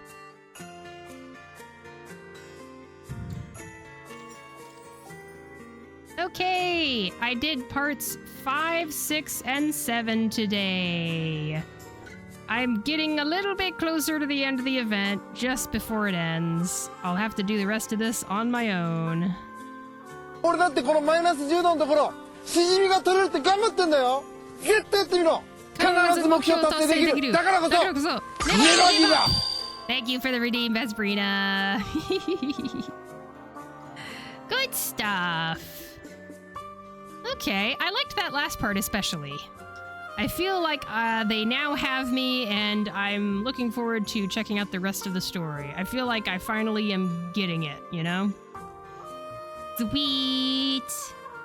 That is the last stream from me for the week. And I'll be back at it again next Monday, Pacific time. Just a heads up, I am going to be having a collab stream with friends of mine for a Mahjong stream next Wednesday. Right over here. If you join my Discord server, you'll be able to see what time this stream will happen according to your local time, you know what I mean? But I'm gonna have Decaf, Duar, and Riku on my stream, and we're going to play some online Mahjong. I'm gonna use that time to help teach more about Mahjong to Decaf and Riku. And you, the audience, if you'd like to show up and hang out with us, that'd be awesome. So yeah, just a heads up about that. Look forward to it. Woohoo!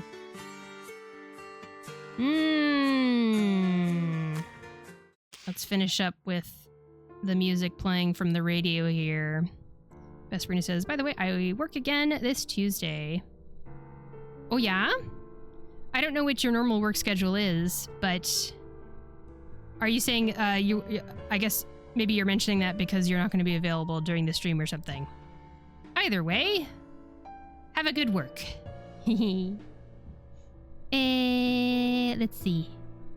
You're gonna get a job! Congratulations! Best of luck with your new job, Vesperina. Awesome. But you are gonna stream. Okay, cool. You'll be able to tell us all about your experience in your new job. Okay. That pretty much wraps things up. I'm gonna wrap things up here so that I can go raid another stream and finish up and go cook some dinner for Duar and myself. But thank you so much, everyone. Please take care of yourselves. Eat some food, stay hydrated, check in on yourselves, see if there's any needs that aren't being met. All that fun stuff. Promise me, and I promise that I will do the same. I will be raiding some channel after this. Let's see who there is to raid here.